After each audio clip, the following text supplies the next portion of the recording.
Earth below me, sky above me, fire within me.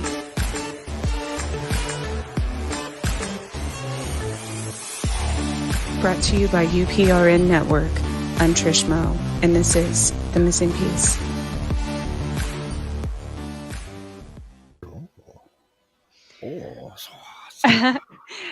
Good evening, everyone. It is Monday, July 18th, and this is The Missing Piece. I'm your host, Trish Mo, and we're broadcasting live from out of New Orleans, 105.3 FM and United Public Radio Network. Man, it doesn't feel like Monday. I have the man, the myth, the legend, Joe Montaldo here. It's been a while. He's never been on my show, so I'm excited about this. And we always get to talking about anything and everything. So we kind of go off the deep in might be a good way to go with that. Yeah. If you could hear some of the conversations Trish and I have had, like when she was still hosting on the other show, whatever it was called. Oh, Chasing Prophecy. Sorry, don't hurt me, Jenny. We had long conversations. We were half an hour, an hour. That's when I realized, was a couple of weeks in. I said, man, shit, this girl could definitely host on her own. She don't need to be over here. She needs her own show, man. I mean, seriously, if you can keep a conversation with me for 2 hours, you're doing a damn good job. Most people are like, shut up, Joe. Let me talk at least. See, she could actually get in there and talk. See, people, if you know how to talk, you can get in there. See how that works. But thanks for having me on. I've been wanting to come on. I've been wanting to bring you on mine and get to, just to chat. God knows where we'll end up talking tonight. I always love chatting with you because we never know where we're going to go. Oh, and sorry, guys, y'all didn't get to hear the promos because some dumb producer guy forgot to hit the go live button. So we got to do 3 at the bottom and 2 at the top. Sorry. Hey, what I can say, I got to get used to doing. I was just telling Trish, these damn hosts are going to get themselves in trouble with these promos and let a producer go get himself in trouble first thing. And what we're doing is, don't forget podcast awards. There's 5 shows up for the awards. You can find them all on the websites. Go over there and vote. You'll hear the promos later in the show, but go vote. You know I don't want to lose. If you don't want to hear me bitching, think about this. I have 17 live shows and 35 syndicate shows. I could get on everyone and bitch because I lost. Is that what y'all really want to hear for the next year until next year? Is that really where y'all want to go with this? Let's just be honest, people. Let's get out there and go vote. Look, Trish will be up next year. You'll be able to vote for Trish next year. Yes, she wasn't up early enough this year. We weren't in. It happened too soon this year. But hey, it's the way it goes. But it's good. I mean, we have good shows up. Writers of the Future's up. I'm up with The Sensualist and UFO on the cover. The girls are up from the Outer Realm. Oh my God, the demon women, they're up. And then, of course, we have Chasing Prophecy. They're the demon women. Shh. I can't ever let me hear me talk nice about them because I'll never hear the end of it. So, and if anybody knows Michelle DeRoche, who is the host of the Outer Realm along with Amelia, Michelle's the station manager, actually. Yes, she does all the hard work now. And then bitches at me about it. Damn, I'm like, see, no, I'm just kidding. Michelle, if you live there, I'm just kidding. See how easy it is to get yourself in trouble in radio, I was guys. Gonna say you're going to get yourself in trouble. I don't even. It doesn't take long. It doesn't take long. No, but I've been having a lot of fun. I was talking to you that stopped. There've been a lot of weirdnesses going on, weird stuff. Like in my house. Now, somebody other, you got a ghost. So I was talking about this online a couple of days ago. So Linda goes by, she walks by. We got 3 bedrooms, and the front bedroom's a small one. It's a guest bedroom in the front of the house next to the living room. So the light's on and the fan's on. Well, we go in this room like once a month if we're lucky. And I'm like, well, that's weird. So she turns it off. In the back, messing with the dogs, doing something. I look back and the freaking light's back on. I'm like, what the hell? So I go turn the light off. No light's been off. So then I'm coming in and my front door just opens. Now it's got a deadbolt on it. So I'm not exactly sure how it just opened. But it opened, then it closed, and then it locked. Because you can hear it when the deadbolt goes. It goes clunk. I was like, oh, okay. So I actually walked in the bedroom and got Martha, which is my 9mm pistol, and said, anybody visiting, let me warn you now, you could die. It could be a bad scene. But there was nothing there. And then there's been weird sounds, weird things. So I would think it was ghosties. But so people, if you understand, before anybody starts writing to us and tells us it's ghosties, my house is on Pylands. I live on the Gulf Coast. And literally there is at least a foot of salt underneath my house in the ground. So about every 2 years that we get inundated with water. So for Zeta, there was actually 9 foot of the Gulf of Mexico under my house for a full day. So you can imagine how much salt was deposited into the dirt. 2 years Wow. earlier, 2 years earlier, there was another storm. But since I've lived here for 8 years, we've had 4 storms. The first one we had a foot and a half water. The second was 2 foot of water. The third was 4 foot of water. The last was 9 foot of water. Yeah, getting a little worse every year there, I'm thinking, but still. None got in my house, and my house is about 10, 11 feet off the ground, but still, it's weird to But take a step down your step salt. and look under your house and watch the water go shh under your house. And then just leaves all that salt. And then we're surrounded by salt water, so it's kind of hard for. I guess you could carry something in with you, maybe bring it in a car or something, but I don't know. I don't know why it would stay here. It'd be miserable. I mean, the Well, amount of but salt that's what I around was the going to say. properties. Salt, though, I've seen a pattern in this. Like it's a shift in the way it seems that, especially like witches obviously use salt for everything, Mhm. protection and stuff. But Protected. the reason I don't think that salt's supposed to draw out, it's like if you use salt to I had stained my hands with henna paint, for example, and I used a salt rock, and it completely just you wash your hands with it, it gets it out, right? Which so it's the same with like spirits or anything traditionally. But I was just thinking about this when you're talking about it being under your house. Do you think, in combination with other elements, because salt can be used as like an electromagnetic, the ions, right? It's kind of like in your body. If you don't Yeah. have iodized salt, then it causes a deficiency. So because it changes your electromagnetic makeup. Do you think it does the same thing, it has the same effect with like even spirits or interdimensional beings? Well, I mean, most of the time, salt, as far as ghosties and demons and all go, it's just supposed to burn whatever touches it. Right. So when they touch it, it's supposed to be painful to them. That's why so many witches and so many other people use it, tarots and all use it to surround themselves, to protect themselves. Because and this is supposed people before he starts writing into us. Supposedly, demons and ghosts won't go over salt because it will burn them, and if they get too close, it could actually draw them into salt, just like drying out. How you put it on a skin to dry it out, it has the same effect. It could. Also, I am surrounded by salt water, so you know spirits aren't supposed to be able to cross water because the water can carry them away. Or this is salt water with a current. So I don't know. I mean, I guess I could hover it over. There's some pretty wide bodies of water around me, so I'm not feeling. Plus, the Gulf of Mexico is only 100 yards from my house. You don't really hear much of ghost activity along the Gulf Coast, probably for a couple of reasons. One, houses get wiped out every periodically, but there are 200-year-old plantations that are still here that have survived all these, from Betsy to Camille to even Katrina, that have survived all these major storms. And they're still here. But it seems like if there was activity, it seems to go away for a long period of time before it comes back, like Beauvoir Manor, the home of the Confederacy. A lot of people go work it because they say it's haunted as all hell. I could kind of go for it, but I know for like Katrina, the damn thing was under 22 feet of salt water. I mean, the whole thing was under salt water. I mean, Right. every piece and touch of it was in salt water. So I'm kind of thinking that maybe, maybe not. And it would be one thing if it was just a little bit and it was only for a little bit of time, but this is for days on end. I mean, I think the water stayed inland for 3 days.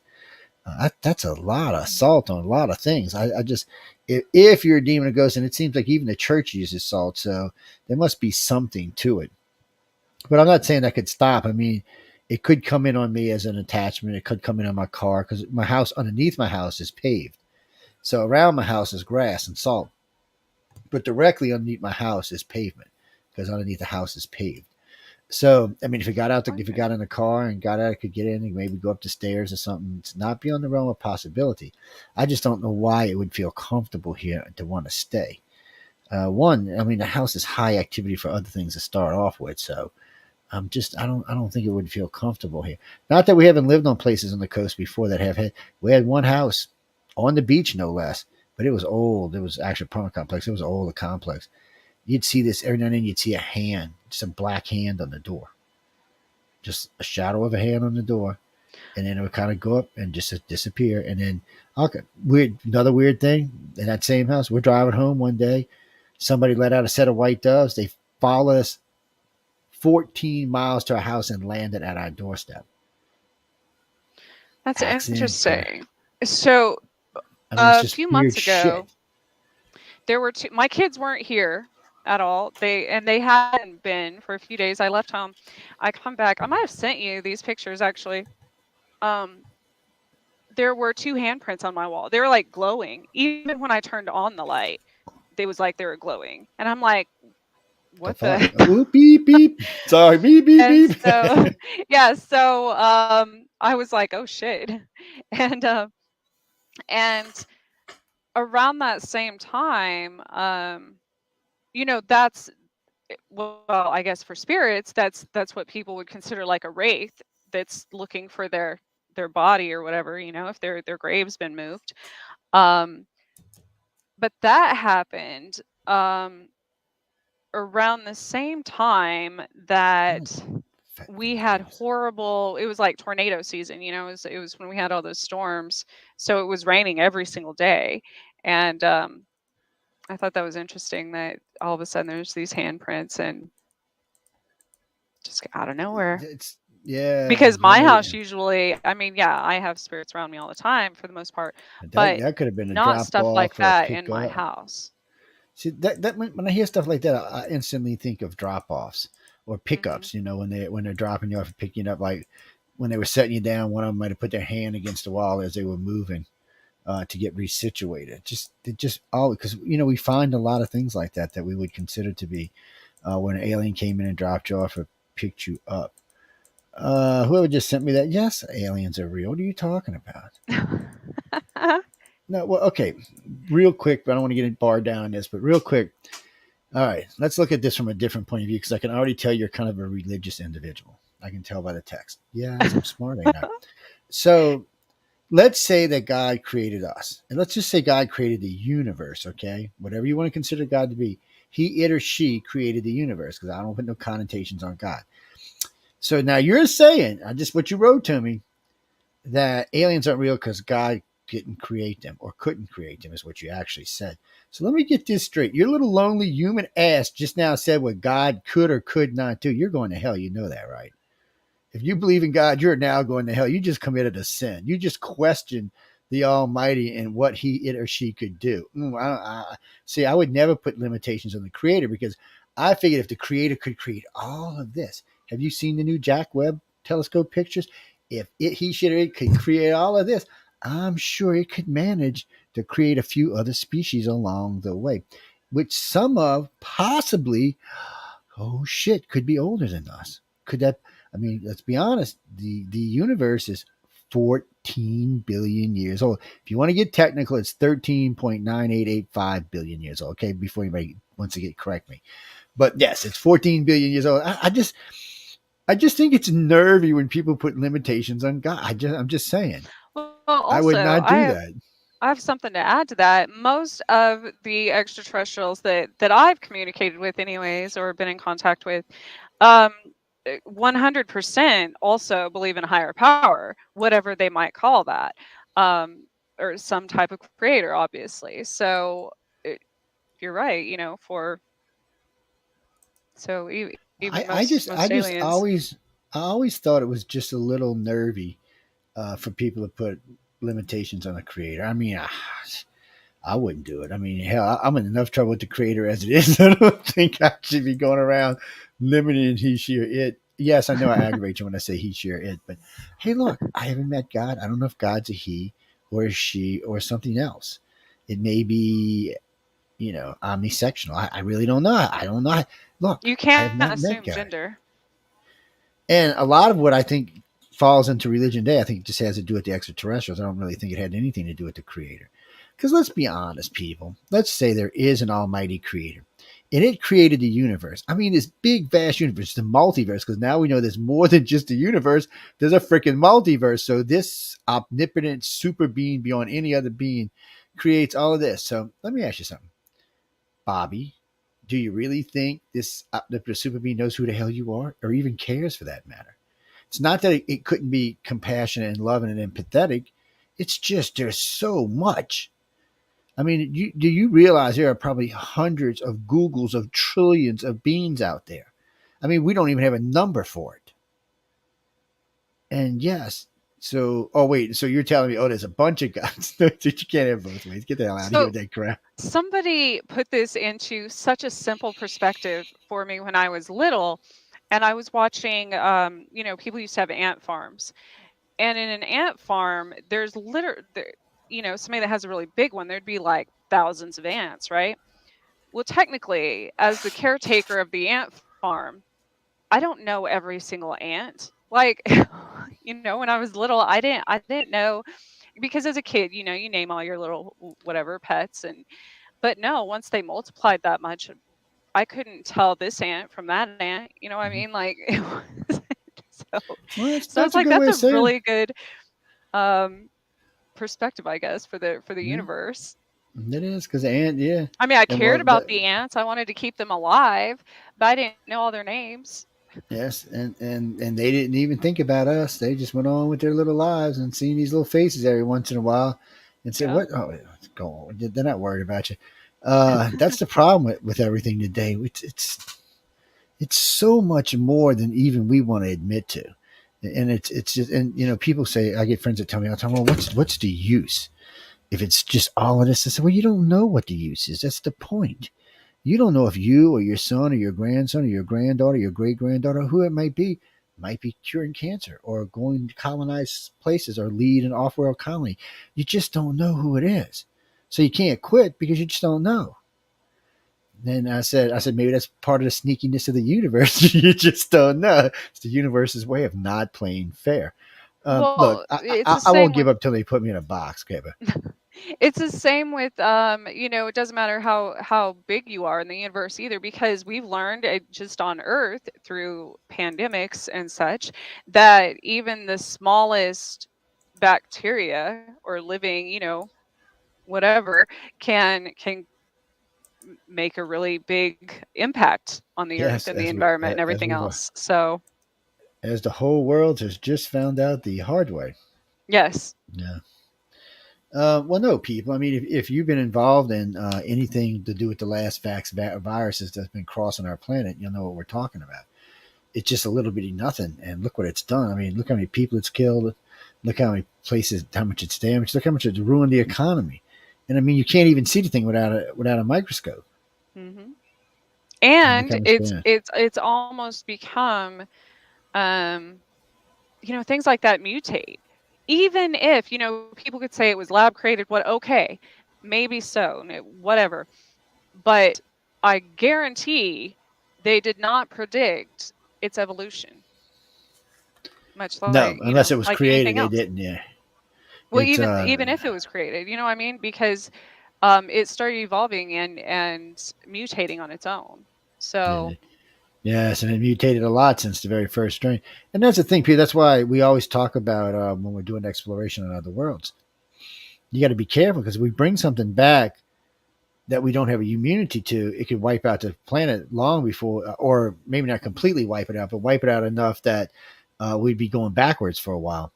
It doesn't oh take yeah, much. I mean, COVID went around through and infected a third of the planet pretty quickly. This could be something much more contagious because, in some ways or forms, humans have some, immunity to some things like, SARS virus and colds and stuff like that. We have a little bit to it anyway. Um, and there were some people did have natural immunity, but to something that came from Mars, I don't think so. I think it'd just wipe out most of the species until some lucky bastard happened to have unless immunity. I was gonna say, Unless they're unless you were already unless from they're a Mars. contactee. Yes, if you're a contactee, you probably won't have to worry about it. It's the rest But of you poor people we're talking about. The other 6.7 billion of y'all. Yes, people, y'all might be in a little bit of trouble. that was my argument with the vaccination. And here we go. Like, I'm not getting into that. But as far as, like, I'm not for or against whatever, everybody has their, and I don't know any scientific, but I was thinking as far as, past, like the Spanish flu and the Black Plague and all of these things every 100 years that we keep repeating. it would be interesting to know how many, because some of us, like some people that were alive during 19, I mean, there's very few, obviously, um, during 1919 and 1920 are still alive. So it would be interesting to know if they had the Spanish flu back then and survived, if They might they have. caught COVID now, or vice versa, how many people in their family, because Yeah, it could of be. It would be interesting because their family might have had a natural immunity. You never know. that's what I mean. Because if they got it back then that means it would have followed their DNA and they would be immune to it now because they didn't have It's a it. vaccine back then. No, actually, no. It killed a lot of So, people before they figured out what the yeah. hell was going on. It's well, that's a problem, people. We, any colonization of any new planet, even the moon, we don't know. It's like Russia was drilling deep. They were core drilling, and we were doing it ourselves, but they were deeper than we were, and they quit drilling. Rumors has it because they ran into something that was just really nasty, but it was contained. Um, may or may not be true. I don't know, but they did quit drilling. Maybe it was finances. Maybe it was over the war. Who knows for sure?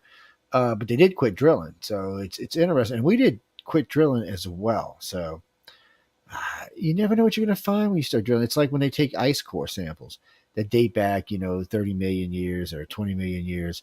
It's you don't know what's in there. Humans weren't walking around on the planet. Well, let me rephrase that. Humans weren't supposed to be walking around on the planet 50 or 60 million years ago. So you don't know what kind of disease may come from that would just wipe us out. Well, that's Uh, what I was gonna say, and as humans, we tend to do stupid things, like, we do things before we actually think about the repercussions, like, we're like, "Ooh, a Yes. shiny new button, I was thinking about that because, what was Saturday, I think?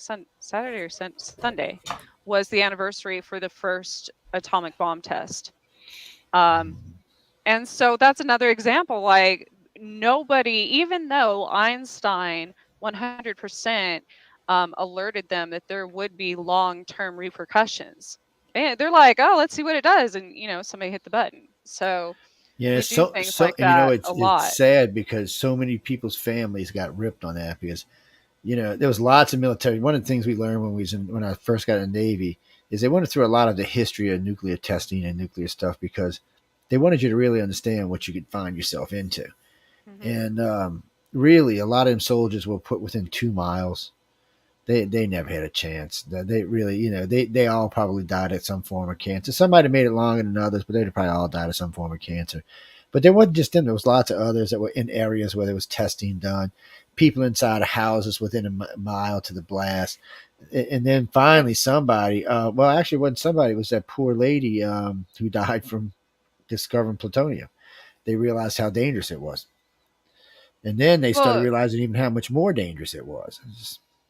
and that's growing up in New Mexico, I really saw the after effects um, of these things because there were complete ghost towns where everybody had to evacuate, and I'm sure most of those people later on obviously died at a younger age and such that they were in the towns immediately following the test. And I also got to see the other side of it growing up because one of my parents' very good friends had come here from Japan, and his mom, my dad's friend, his mom was actually, she remembered her family. She told us the whole story about in the days leading up, they had flyers. She said went out, and she remembered that were warning and to evacuate, and her family, they didn't have the means to at the time, and most people back then didn't really take things like that too seriously because it had never happened before. Nobody knew what was going to happen. So, and she said she remembered um, they just grabbed what they could and running away from the town, hundreds of people, and looking back and seeing the blast. And it's crazy how, and then so there's two people getting along perfectly fine, with best friends in the same country in the same area, that had two totally different experiences, because obviously, my family was from New Mexico, theirs was from Japan, and even though it was only tested where we were at, my parents remember that too. So it's an interesting concept, It is, and yeah, I bet you about a lot of cattle mutilations around there too. Oh, It's there's funny everything in New because, Mexico. well, yeah, because New Mexico's a weird place too. I've been in a lot of places in New Mexico. I've been in several cities. Yeah, I've been to Roswell half a dozen times or so, and I was going to go this year, but I got hung up on this damn job. Well, that's sort of true. Sort of was there for a day, but doing something else. But nothing I can talk about. It's classified, people. Anyway, it's classified. Anyway, it's just classified for anybody who starts writing to me. But no, I mean, Roswell's interesting because it's Roswell. Even though it's not where all the activity happened, it's Roswell. Um, um, Carlsbad's interesting because of the crystal caverns. Where was I in up north, northern New Mexico, Albuquerque? I liked Albuquerque because Albuquerque had a shitload of Christmas trees around for some reason. I mean, they were just everyday trees to them. For the rest of the country, they were Christmas trees. I'm not sure what that was about. They're Uh, pine trees. yeah, they're not like pine trees we So got down here. I tell you, we got pine trees in the south. They ain't the damn pine trees I've ever seen. But and then what is it? Santa Fe. I've been y'all have to. like Charlie Brown Christmas trees down there. I've been in the South. Yeah, we got blue spruce. We got all kind of actually. We have like 20. There's about, well, no, actually, right now you get about 10. You get long haired pine. You can get spruce.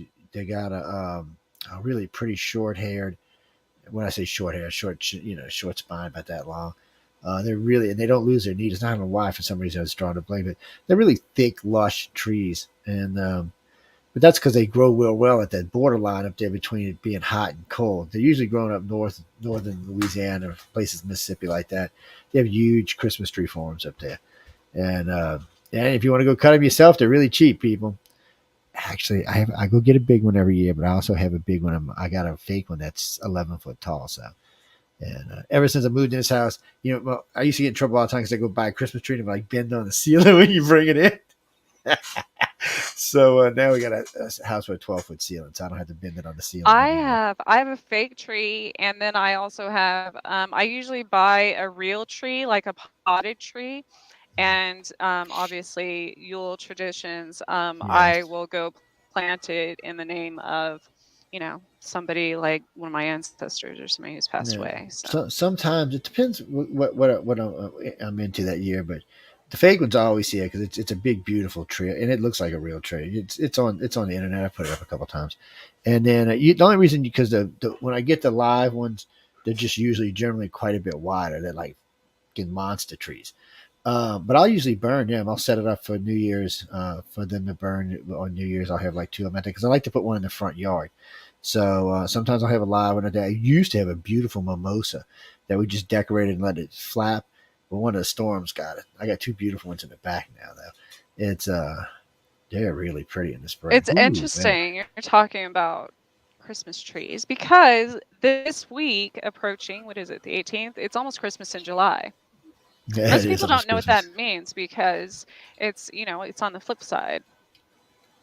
So technically, everything that's happening in, well, my life, anyways, I don't know if this happens in other people's lives, is the same as what happened around Christmas time. It would have been like, what, we're in retrograde like 2 years ago or something. So Mhm. It's it is strange how all of that kind of flip flops over each other, swirls around each other. I've been around for a little while, so I noticed I see a lot of patterns in the world that I didn't see when I was younger, or I just didn't want to see. I ain't gonna be lying. I was kind of preoccupied with other things, so it's so a lot of times I just let things slide by, and as I got older, because I was really when I was really young, when I was in my teens and in my early 20s, I was really into certain types of gifts. Then that's when I designed my own tarot reader, my own style of reading. They even designed a deck for it. Beautiful layout. I mean, it's just a very, very accurate layout. It's a great layout for anybody, but if you're advanced, it's really good because you get a lot of information out of it. And it was just designed because we were doing a lot of reading at the time, and I wasn't getting what I was looking for. I had it in my head, but telling people information without being able to show them something doesn't always work for the individual. No. So, because a lot of times I didn't need the cards, but if I just told them, they wouldn't take to heed it. But if I let the cards tell them, then they were fine with it. So, but it's a great. I still have to read it. One of these days, whenever we actually get back for pay for listen again, I'll put it up as a pay for listen, a pay for view, and people can learn how to use it. Uh, when I was reading That's at the the bottom of the devil's teacup, work, Joe. it is a devil's work, but still, it's the work of many, many. If I can tell you, I'm going to tell you how this came around to being. There might be children listening. Look, people, witchcraft has some other aspects to it that we can't always readily talk about. And since Linda was studying with Gavin and Yvonne, she was learning White Wicca, very sweet little witchy girl, and I was studying with Alan Sokralik's grandson, and or great grandson actually. And yes, well, you ever heard of sex magic? That's what they were teaching us. Jesus. Shh. It's a G-rated show, people. PG-17 or something. PG, I don't know, PG something or another. I just, the number I was trying to it's like my family and I go round and round about this because they don't share the same beliefs as I do. And I was thinking about, we've had a lot of birthdays and such in my family in the last few months. And I'm like, do you all I mentioned that when somebody was blowing out the candles on a cake. I'm like, so what do you consider this? When you make a wish and you're blowing out candles in a ritualistic type way for a birthday. Oh, Trisha, that's just I'm like, That's because they don't have a clue what they're doing. That's why. right. Right. Careful what you wish for. It's I tried to explain this. I think I was 17 or 18, and I was in church, and I was trying to explain to somebody in church. I still remember, none popped me in the mouth for this too. I said, "Look, guys, a lot of our holidays are based on pagan holidays, and people just learn pagan. What the hell's a pagan?" And because they were going to Catholic schools or Baptist schools, none of them had really been into like public schools or anything like that. And private schools don't like to teach it either. But it was, and I still remember that nun walked right out one pop, and I just looked at her like I think I was in fourth grade maybe. I wanted to get up and just smack her ass. I still remember that. I'm thinking, oh, you're gonna burn in hell because you wanted to smack the nun, Joe. That's just God. But it's true. I mean, almost all of the major holidays today are laid over a pagan holiday. They can, Oh, even today, they want to argue about it. And there's no argument. I mean, you can go back. It's easy to go back all the way back. You can go all the way back to almost the Druids and yes. see how the solstices, how we did our solstices every year, and our And the vernal only equinoxes. reason the Druids didn't believe in written record keeping because they Mm, lost trust for everything. So that's how they followed their genes and their DNA was if somebody, yeah, knew. they the same way the Dogon did it through spoken word. It's Mhm. that's how that was kept. Yeah, there's some disadvantages to that, but there's some advantages to it as well. So Well, uh, and I 100% believe that it absolutely well that's in all of us. But as far as I don't necessarily blame again, yes, you're correct. Nowadays, with the use of with libraries being open and internet and everything else, you can go and you can look up historical um, records like that. But I do blame societal programming because I mean for the most part because a lot of people most things people don't know like that is just they don't know history. It's ignorance and learning and not necessarily it's because everybody's been taught something different. But it again, that's is. by choice. Like you have a choice to believe what you are told, or you can go learn it yourself. So yes, it's kind of a double-edged Well, sword on for that me, part. it was hard on me because, and I don't really talk about this story that often, but my dad died when I was 16, so I went on this. I was just pissed off at the world. Is what the problem was. I was 16. I was used to I came from a fairly wealthy family, and I was just losing my mind. So I was like, okay. I said, now we're going to see how the world really is. I spent until my son was born when I was 23. I couldn't even told you half of what I did in my life. I was just out there. I mean, I started out, so I got out of religion altogether, and then I had some weird experience which I'm assuming was a contact, but it was a weird, weird experience that for some reason I remember because I've been working with some other people who kept telling me they were having abduction, and I kept looking at them like they were stupid and they needed to get off the drugs because aliens weren't real. I know people hearing that come out of my mouth in itself is just weird, but it really, when you go back to when I started, that's how I felt about it. It just all felt. But anyway, because of that, I spent 2.5 years with a devil worship group, Satanists, is I guess what you'd call them. I was like, yeah. I spent 2 years with a dark magic group, which I was kind of like, yeah. I had this rule. I didn't want to do harm to anybody unless they were doing harm to myself or someone close to me. I didn't feel the need to do harm to anyone. These groups felt the need to do harm to people. So I was like, man, that's just not for me. I hung out with a group of necromancers for about a month before I realized they were totally whacked out of their brains. That's as nice as I can put that. Um, Remember me insulting. We had one on chasing. It was like I don't know, one of my second or third shows. Sometimes, because uh, when you meet one, you're like, yeah, okay, you are whacked for sure. And then, right, I was getting ready. I had an invite to go to this really dark thing. It was I forgot what they called themselves. They were part of this vampire group, and then they invited me to come, and I was going to go.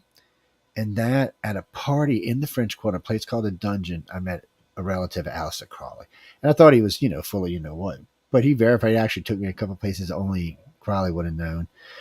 He showed me a lot of stuff. Showed me a lot of stuff that I've never seen on the web still to this day. All of it belonged to Crawley, all written in his hand. I learned a lot. And like I said, then Linda went and spent 2, 3 years with Gavin and Yvonne learning Wiccan, basically. And thanks, sweetie. And so then I never we went learned. forward after that. Wreaked havoc is all I can say.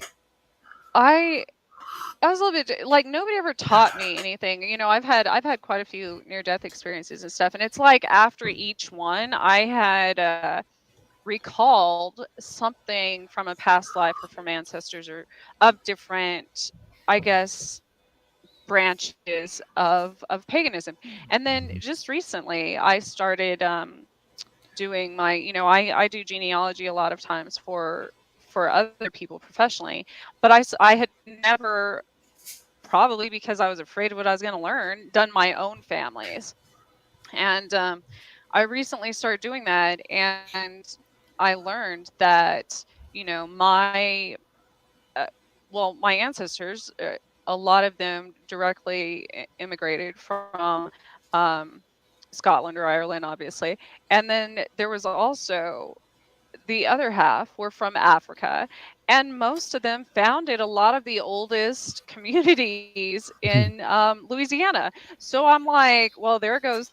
That's where the Celtic um, origin, as well as the like the voodoo, the African, and then and then I'm also the native um, part of. So I've got all these different. like, um, but I never knew that, and so I never knew where all of this knowledge was coming from, because it wasn't something I read, it wasn't something I was taught, it wasn't something I researched even, um, and so it was interesting that um, that's all part of my, I guess, It my is, family lines, my I lineage. know, I know, I know. When I had mine done, I always thought I was a mutt because we got a lot of family on both sides. I figured your mom got this much, dad got this much, grandparents.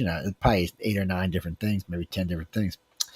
Well, I found the base of my family came out of Venice, which surprised me uh, because I'm only 14% Mediterranean. So that means my family must have moved out fairly early for that to be that diluted. Hmm. Um, I found out that I was Irish, Scottish, Welsh, 47%. So I was walking around hanging out with the Druids, more than likely in the Vikings, because that sounds about right where I came from. The rest actually was English, and then there was a little bit of Native American in there, just enough to get my card. If I wanted to, I could get $2,000 a month from the Cherokee. Um, and there was one other thing I can't remember what it is right now, but I was just surprised because I really thought it was going to be far more than that. Shit, in today's world, that's a pure blood, man. What the hell y'all talking Yeah. about? No, I mean, come on. I was just, but to see how much of it was from the island itself. I mean, we're talking like 77%. Um, so, and then one of our ancestors was on the Isle of Skye for a while, and then it was just weird. I had ancestors in all the places I want to study or places I want to be. I was wondering if it was just like, was that past lives? And I was just remembering that's why I wanted to be there. It's but then Linda's family is from Sicily. So my poor son, he's a Dago, man. He's at like 44% or something.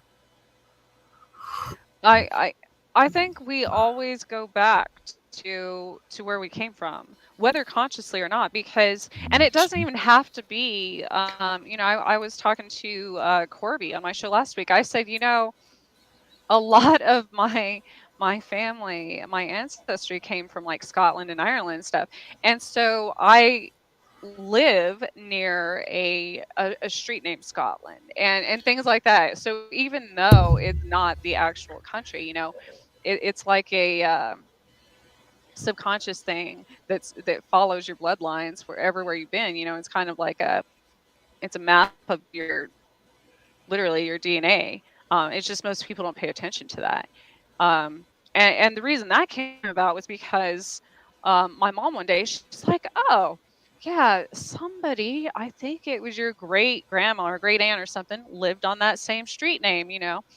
And I was like, that's odd. But then going further back, I realized that that specific street name was an old family name. So I think whether regardless of what country, what state, um, and especially in the U.S., because a lot of the states and the towns and everything else were the last names of families, founding families back then. So It's strange because you can follow so much family stuff forward. What's that, Renee? Is that what your name, Renee?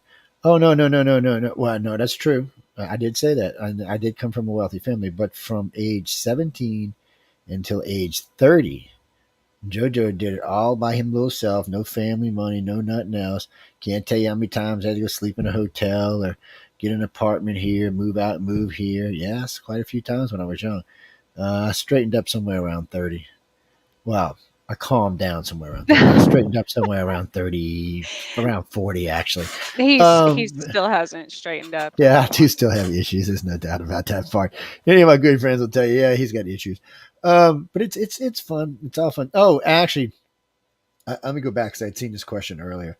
So no, so the reason I had said that about cattle, New Mexico and Colorado, one have a buttload of cattle to start off with. So does Kansas City and Oklahoma. But what those other two have that the other two don't, meaning New Mexico and Colorado, was a lot of nuclear testing. So I got in trouble with Miss, what was her name? Linda Moulton Howe. She was a beauty queen at one time, turned ufologist. Yes, yeah, whatever state she was in, she won Miss whatever the state was she's from. But anyway, I'm being nice. So she got mad at me because I came up with a new theory on cattle mutilations. I come up with a lot of new theories like on Betty and Barn Hill because my brain works that way. I'm a researcher with a trade and degrees. So I'm kind of like, it's just the way it works. But anyway, long story short. So I got curious one day. I'm talking to some ranchers. Matter of fact, I was out in New Mexico visiting some friends, and we talked to some ranchers about cattle mutilation. He said, "Well, all my friends like cattle get mutilation. At least he said, at least they're insured." I'm like, I looked at him like, "What do you mean, at least they're insured?" He said, "Yeah, Mhm. everybody I know's cattle who's been taken has been insured." And I'm like, "Really?" I said, "Well, that doesn't sound freaking alien. What does alien care if your cows are insured? I mean, what does that mean to alien whatsoever?" So I'm like, "Nah, it must just be a weird influenza." So I got on a phone, called a couple friends, said, "Can y'all do some research for me? I need you to contact some people, some of these mutilations in other states like Nevada, Arizona, Colorado. I mean, Utah." And I said, "Let me know if you find out if these cattle mutilations had insurance." Everyone they talked to had insurance, and the body was brought back. The same parts were missing. So I called a friend of mine who's a doctor. I said, "Hey, look, tell me what. Why would you take if you were a person? Why would you take these body parts from a cow?" And I told him what they were. And he said, "Was there any blood?" I said, "No." He said, "They were vacuum pumped." I said, "Yeah, more than likely." And he said, The only thing I can think of, Joe, is that's places where certain things would absorb first, like radiation. It's where you would see it. If you were eating, grazing on grass that had radiation in or contamination, it would Yeah. show up in these five body parts first, these tissues and livers and stuff like that, and in the blood itself. So I was like, well, that's interesting. And so we did some more checking around. So I went out and visited some ranchers and I said, hey, can you show me what a cow was taking? He said, yeah, you got these weird sled looking things on the ground. Like there was two marks about 6 feet apart, maybe 6.5 feet apart. And they were just like two, like something had like two round things that just slid up and down on them or came down on them. It looked like sled marks from a helicopter. You know, I was in the Navy. I seen lots of helicopters. That's what it looked like. And I said, y'all seen any helicopters? He said, we've seen a couple of these black ones, but they're real quiet. And we It didn't was see any. Krampus. It Just was kidding. probably crap, his little bastards. And you know, he's always hungry, so He's got a sleigh too. he does have a sleigh, and he's always hungry. It's but I, you know, so I'm like, well, none of this is adding up to aliens. So the more I checked into it, the more it sounded like it was a government checking. So I found that eventually. I talked to the right people, but so what they were doing is they still do it. They go out and take these cows and they take them to places where they're insured. They can look it up real easy. This way, the guy don't even half the time they don't even report them. The sheriff said that in New Mexico where we went, he said they hardly even report them anymore because they're insured. He said the only time they report, they'll call us and say, "Hey, this happened." We'll send them a report back. We don't even go out anymore. He says it occurs that often. He said the cows are insured, so the insurance company pays the cow. You know, because the cow's anywhere from 3 to 10 grand, unless it's a breeder. It's even more than that. Were these And dairy cows? no, some were dairy, some were beef. To just whatever happened to Huh. be in the area, and that would live in there and breeding. And being that it was mostly rural climates or rougher climates, it was probably beef cows. Um, but no one could show me where. So then Linda Moulton Howe comes up with this new thing. Oh, they took the blood. I said, no. I said, a vacuum pump can drain a cow. And I said, since the 50s, we've been able to do this. I said, a Yeah. vacuum pump, that's how we use it. Fill air conditioners out to suck it out. Look, that's not going to work. Then she starts, well, they took the heart from inside the sac, inside the other sac.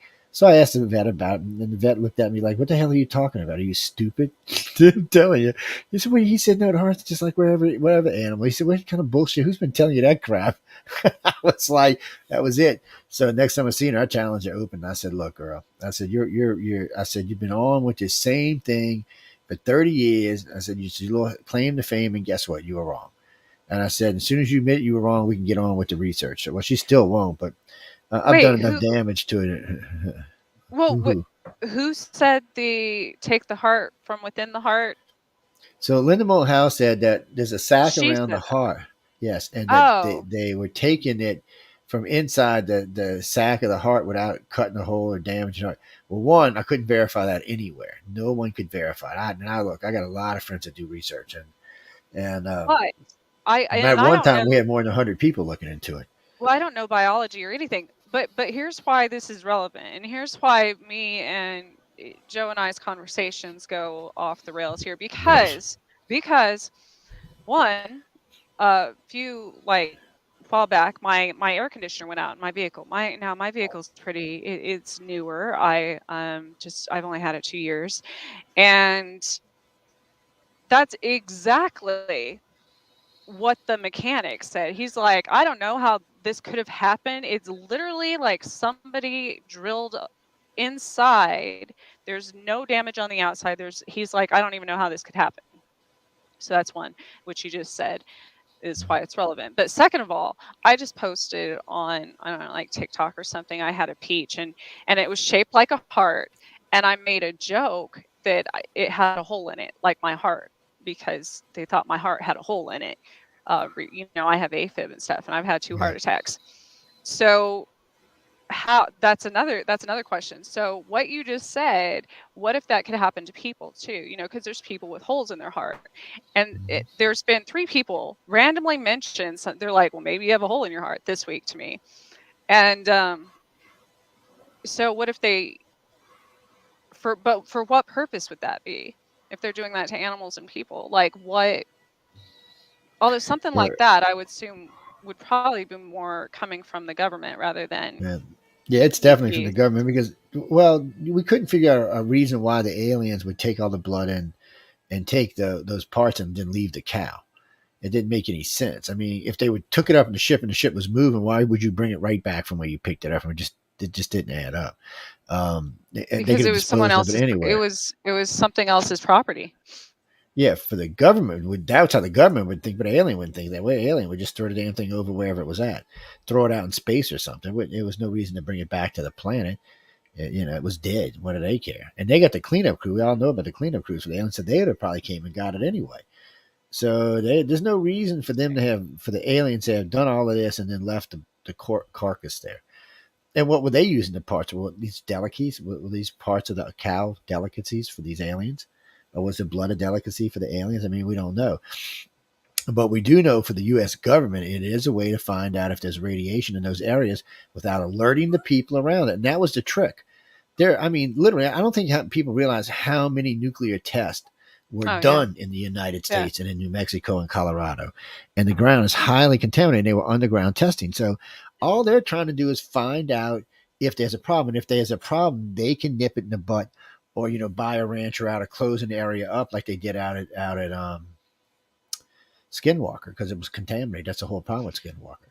Well, and the reason And I was asking if it was dairy or beef, so because I've lived in both places, in the Midwest has more beef cattle, and oh, there's a baby.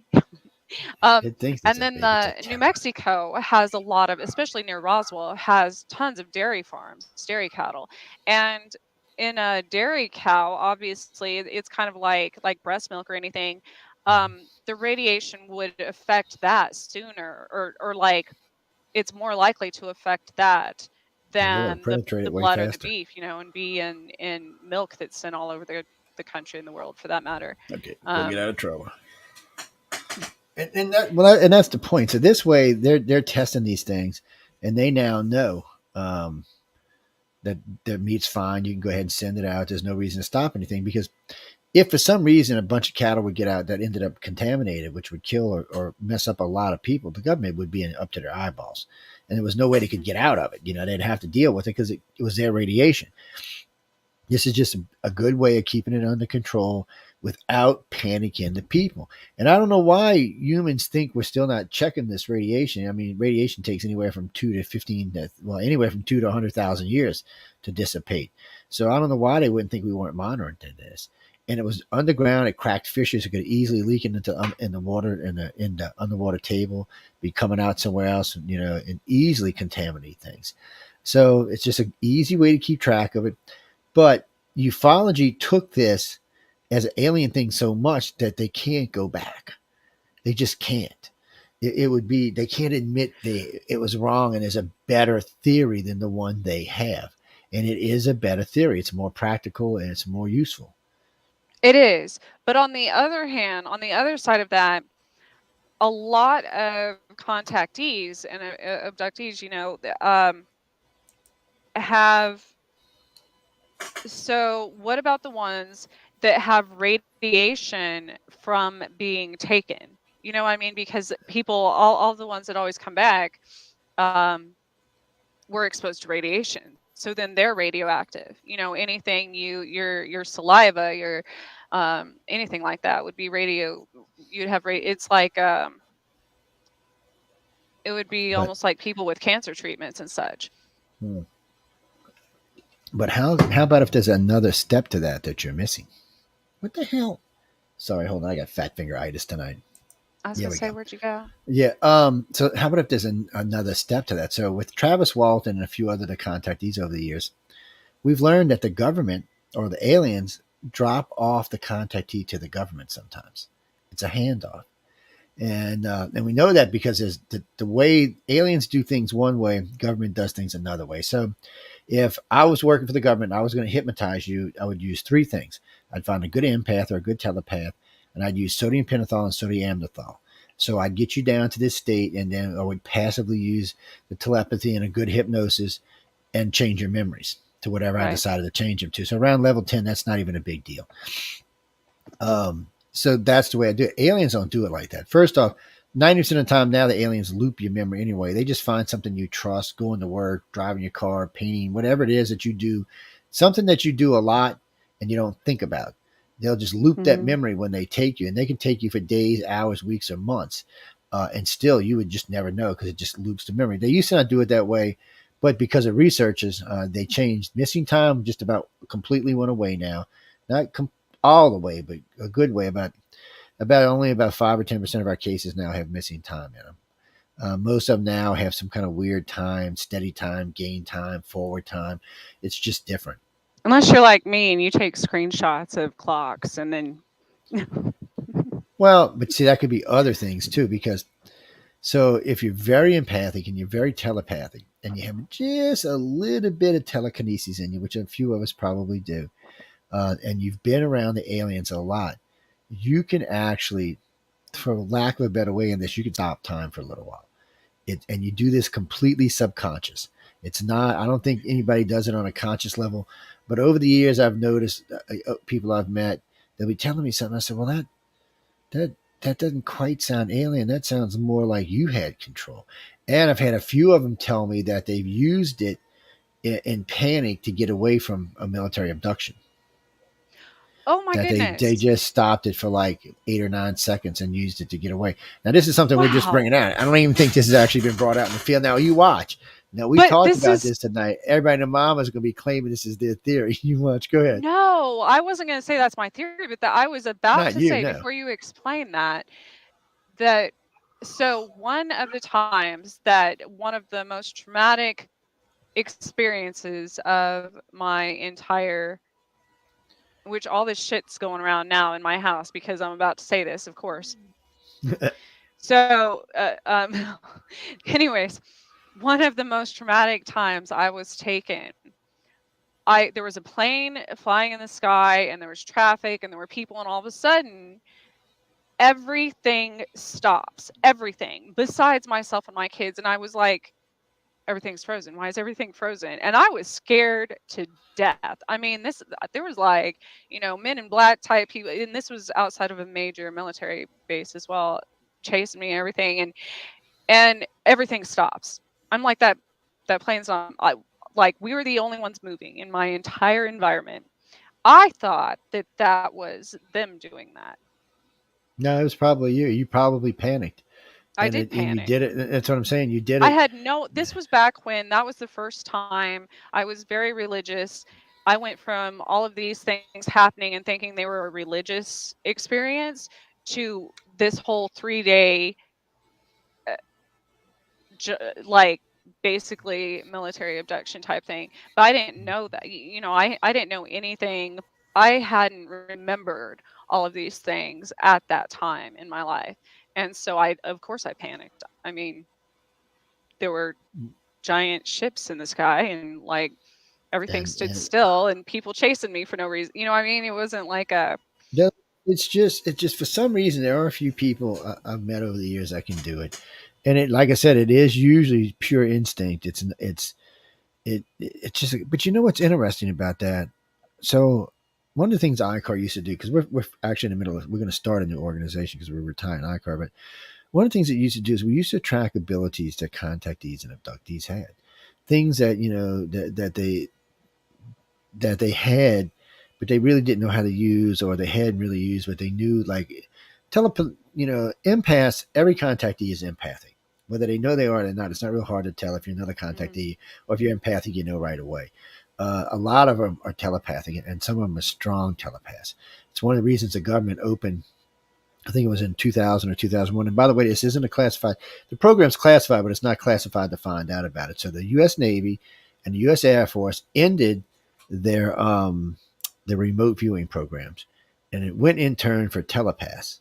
So they started recruiting and looking for telepaths. One of the reasons they do military abductions is to find telepaths. See, a lot of people think all military abductions are about finding out what the aliens are doing. Well, that's kind of hard to do. Even we have more. Think of it this way: we have more access to contactees than the government does, and we can't find that. So, and Holly, they're not really having much more luck than we are. But recruiting telepaths, on the other hand, is different, and so they can find people with abilities. Sometimes they can talk these people into using these abilities. I imagine every now and then ET gets pissed off and intervenes, just like in the movie yeah. Taken. And I'm sure they do, but sometimes they may not. because it may be a contactee that's retired.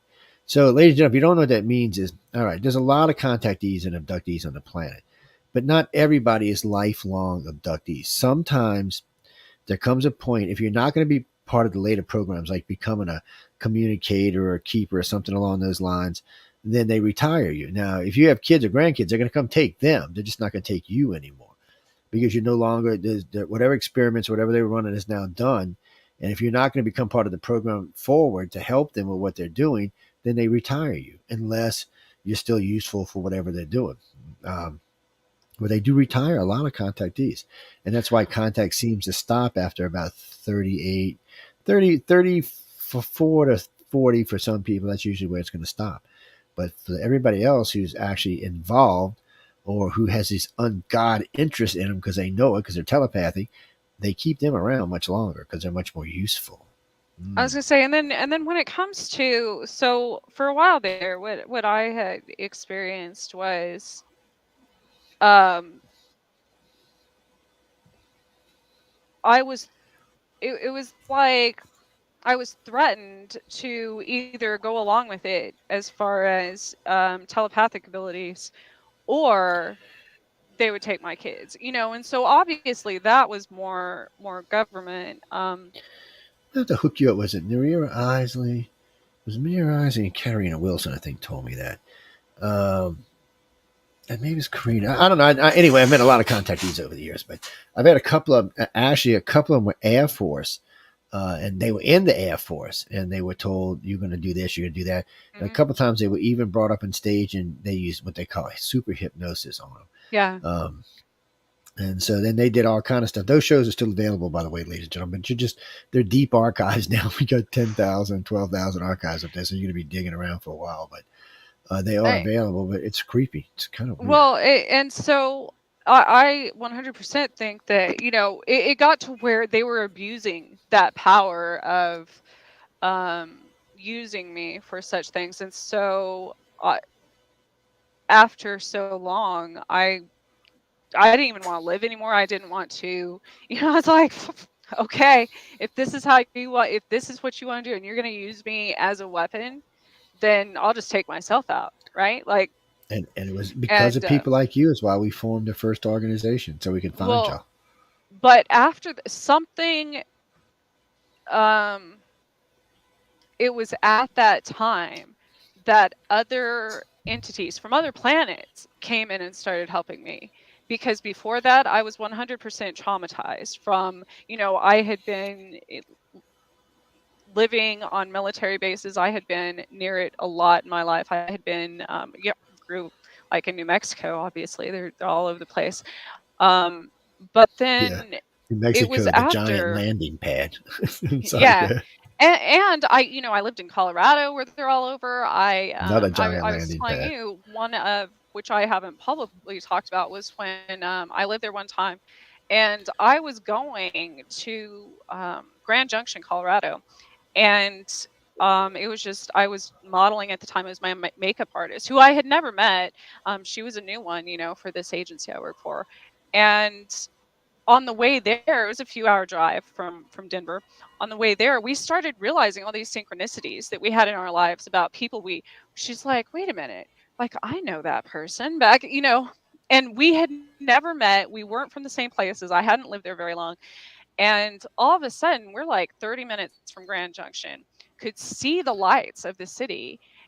We were going to be, it was still dark though. It was really early in the morning because I had to check in by my contract by a certain time. And so based on our timing, we should have been there like 30, 40 minutes ahead of time, checked in the hotel before I even had to show up at my contract.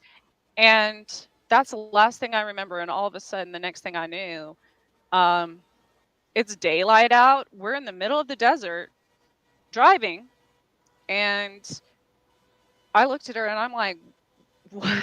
What? And again, this was, you know, like 17 years ago. So this was before I knew anything that I know now. And I didn't even remember this happened again until like a few years ago. And we're in the middle of the desert, don't even know where we're at. and we come to a rest area, and I get out and go look at the, there's a map, and we were halfway through Utah. And um and then after that, and it was almost noon, so we lost a good like 6 hours there, and ended up in halfway through another state. Well, I I didn't know love until those. recently that that's where, there's a lot of major bases there. There's like Area 52 there. Oh, there's all kind. Look, I tell people all the time when you're in a little four-state area up there, you are in like the heart of government secrecy, man. Between New Yeah. Mexico, the top of Arizona, all of most of Nevada, and part of Colorado, you are in like, oh, wait, don't forget Utah. You are in just like secret heaven up there. There is a buttload of stuff goes on up there because it's in the nothing can get to it. I mean, yeah, you get satellites to fly over; they can cover any of that up anytime. So there's no other way to approach it without being part of it. You're not getting in there to find out what's going on. I mean, I've talked to people at Area 51, 52, and 53 because um, Charles Hall worked out at Area 53. He was an officer. He was the weather guy is what he was. He was the weather guy. He's a meteorologist is what he was. And he's the one who turned us into tall whites. Nobody would believe him. Nobody would talk to him. This guy had like 4 PhDs. He's brilliant, but he wrote books in a methodical way, and he'd spoken a certain way that made it hard for people to stay and listen. And I didn't know when I first met him. I said I knew for a fact because of all the stuff and all the voice stress I've taken over the years and facial recognition and body language. I knew he believed what he was saying, but I didn't know if I believed what he was saying. That was the Right. thing. I mean, there was no doubt that this man was 100%, him and his wife were 100% convinced this is what happened. And since he was kind of a brilliant guy, I was kind of thinking, did he just dive over the deep end one day, or did they shoot him some drugs, give him some LSD like they did back in Nam or something? And so I brought him on the show a couple of times, 6 or 7 times, actually 3 books, yeah, at least 6 times. And we talked and we talked, and over the years, every now and then somebody would call, and so finally we ended up with 2, 3 state troopers now that came forward and said that they had seen one of these tall whites, a half a dozen or so casino workers, 4 or 5 taxi cab drivers. And so it gave light. Now, by saying this, ladies and gentlemen, it doesn't 100% say what he was saying was true because sometimes stories take on a life on their own.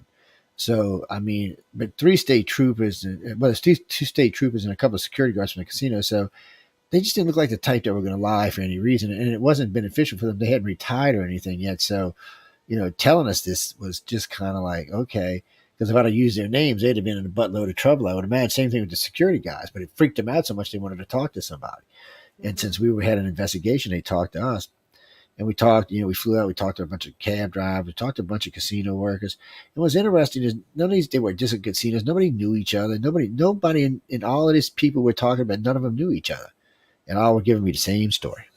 Freaky, weird, tall people with big sunglasses on. They were really, really tall, like almost 7 foot. The guy Yeah. said, what a guy told me, he said, made Ed Jordan look like he was a midget. And I was like, damn, how tall. So, and he said they were kind of cranky, grumpy looking things. Um, but they gave the same description. They were pale looking, like they hadn't been out in the sun much. One guy said it kind of looked like a vampire skin or something. Um, so but still, doesn't mean they exist. Well, so another time, which was near what's been now, they think it's a vortex area in upstate New York where I used to live, which was also near a major military base. This house I lived in, it was like a townhome. So I had neighbors when I first moved in. It was just some women or whatever, and they never bothered me. But halfway through, somebody else moved in, and all of a sudden, all of this stuff started happening in my house. I mean, I have videos of my dogs like interacting with things, and it wasn't spirits, because back then, obviously, I was very aware that I could communicate with spirits, but I wasn't aware of other interdimensional beings. And so it got to where people wouldn't even my friends wouldn't even come over to my house because so many weird things happened. And my kids, my daughter was like 2 years old, and terrified of these things. She would, even though she couldn't really talk that much at the time, she would still point them out. And it, this was the house that had 9 stabbings throughout history at different eras in time. And one morning we were having breakfast. I had a back door and we shared the back porch. And there's this guy standing there, very tall, over 6 foot. And he had like a black hood on, like a hoodie on, and bald and very, very pale, and just standing there staring at us. I swear to God, his eyes were glowing, which now isn't odd to me because I know that happens. But so I was like, maybe it's just somebody on my back porch. No, every time no one ever saw these. I mean, it got to where my neighbors were asking me. They're like, "Do you know who lives next to you now? Like, have you ever seen them leave?" Nobody ever saw them leave. No, nobody ever saw them come or go in any way, unless it was like in the middle of the night. And they always wore a black hoodie. They would even, some of my neighbors started asking because they had this window that sometimes was open in their front. You could see like a dining room table or something. My neighbors started asking me, they're like, they just sit around this table and they're like, they don't eat, they don't what. And I had this, like, I don't know, joining door that came through my attic, which the whole top of the house was redone, and that's where my room was. And I was like, there's something that I can't see. And I could see spirits, so I knew it wasn't that. I'm like, there's something I can't see coming into my room every night. And it didn't feel like, it wasn't the same presence as from when I was younger and could remember like different extraterrestrials and such. It was a very it felt more dangerous and more aggressive and more something that's terrified the animals and kids and everything else. So I don't know, but there were like 4 or 5 of them lived right next to me for for a very long time. So I'm saying you just never know what's going to see. Now here's a little different where I'm living right now because I have control. I have property around me, not as much as my partner does, but I have property around me. So it's a little bit hard. And I got water on 2 sides and land on 2 sides. So it's a little bit different here. You're just not going to walk up without being seen. Of course, my house is so quiet. I don't know if I hear you, but the damn dogs would. Them little vicious chihuahuas I got would go ape crap. But when you get into all this stuff, you never know where it's going to go, why some things happen the way they do. The weirdest shit will happen in the weirdest places at the weirdest time, and you're like, "What was this for?" I'm talking with a good friend of mine. I was hoping she'd be listening tonight, but we had some weird events went on. So, and she asked me, she said, "Well, how come do you think it was you?" And I just pause and like, "Well, hell if I know." Because, but then some other friends of mine just recently said, well, Joe, how many people do what you do in the field anymore? She said, MUFON's got some little funny make believe abduction thing over there, but they don't, I mean, you don't even hear anything from them. He said, nobody else is really doing it. He said, ICAR's the only one that does real abduction research. And he said, I noticed anytime y'all put out something new, 5 weeks later, somebody else is preaching it's theirs. I said, yeah, but it doesn't matter because we put it out first and we can always prove it. So it's like the blood type study. Like going back to Linda Moulton Howe, 2 years after we released it on Ancient Aliens, she came out and said it was hers. And we were on the same episode of Ancient Aliens, the second appearance on Coast to Coast. We were on at the same time. And I'm thinking, really? I was watching and thinking, really? You got to be freaking kidding me, man. And even the director from Prometheus was like, good judge. What can I say, man? But it's like that. And so I asked a friend of mine that was seeing her, went to see her at a lecture. I said, ask her why we decided to do the counter mutilation. What was behind it? What was the funding? And she had no answer because she wasn't the one that did it. We actually started it so I could find you or you or you or you or you or you or you. Because since the majority of people who are being taken don't know they're being taken, 98% have no idea. Right. We were looking for ways that we could put out tests on different websites and stuff. And like if you went by and said, oh, I'm RH negative, I'm O negative, that's interesting. Well, look, have you ever had this happen to you since you're O negative? And it helped us to find, but it also helped people who want O negative sometimes to go take the test too and find out, hey, look, we might have a potential contact in your abductee here. and it allowed us to find a lot. Well, that's why MUFON and them never could keep up with us because we were smart. We were out hunting. We still are every day. We're always hunting contactees. And no, Daryl, it's not like Daryl Simpson's. We're not hunting them to get rid of them. We're just hunting them because we want to be part of the group. Our goal is by 2025 to break 100,000 cases. So we're at 87,005, I think, right now. So that's our goal. Does it break 100,000 cases? That'll be, I think, well, it'll have taken 30 years to get to them, but still, I think it's Do you 25 years think right now. that after the release of all these, after the declassification in the recent year, um, by the government and other countries even and stuff, do you think that that many more will willingly come forward? Hence, what did they actually declassify? Right, that's true. So, I mean, they showed us video imaging taken from jets, which is cool, but we'd already seen that from Mexico and a couple other countries. It didn't amount to anything because, okay, it looks cool.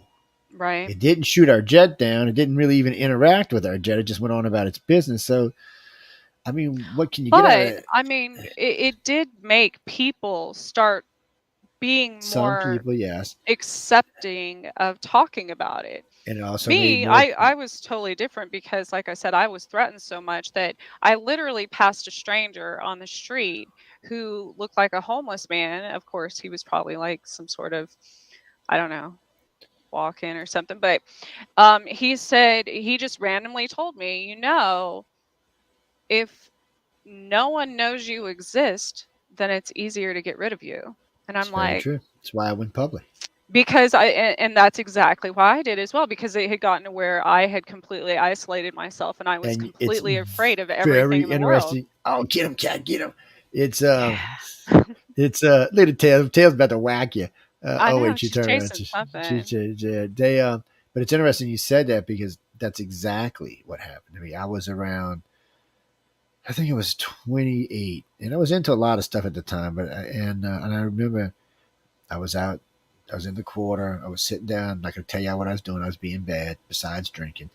And this guy came and sat down next to me, and he told me the exact same thing because Hmm. he said, keeping yourself hidden is an easy way for them to take you out, Mister Joe. It's just how he said it. Yeah. And I looked at him like, because I was loaded as all hell. I looked at him like, yeah, sure, do whatever. And he got up and he walked off, but it stayed in my damn head. It wouldn't leave me alone. So Yeah. first thing I did after that, I got a little, I forgot what they call them, where you set up a group where you could have weekend groups that come around. I forgot the name of the group, but you'd pay and then you could send it out to everybody that was interested on that group, and then they could come out to your house or to wherever you were do it at an Oh, like a office or whatever. meetup? Yeah, that's what it was, a meetup. Yeah. So we started doing that, and then a couple of years later, we were still doing that, and I was reading tarot online because a couple of friends of mine asked me to do it, so I was just doing it. I was charging to do it, and I know people. I don't do it for free. Sorry, because I'm really really good. But anyway, I was doing it online, and this guy, his name was Ariel Saint Sinclair. Okay, he said he was a direct descendant of Christ because he's a Sinclair, and that he was an alien abductee. And I had been being indulged with alien abduction shit for like 6 years now. And it was making me crazy because, a lot of these people I just thought were insane. If it wouldn't have been for some of the people I met who were way up in station in life, had lots of money, lots of power, and were telling me, for whatever reason, that they were being taken. And that's another thing. It took me a long time. It took me until my mid 30s to realize, well, why are these people out of the blue walking up and telling me this? I mean, do I have like, come tell me you're an alien written on my head or something?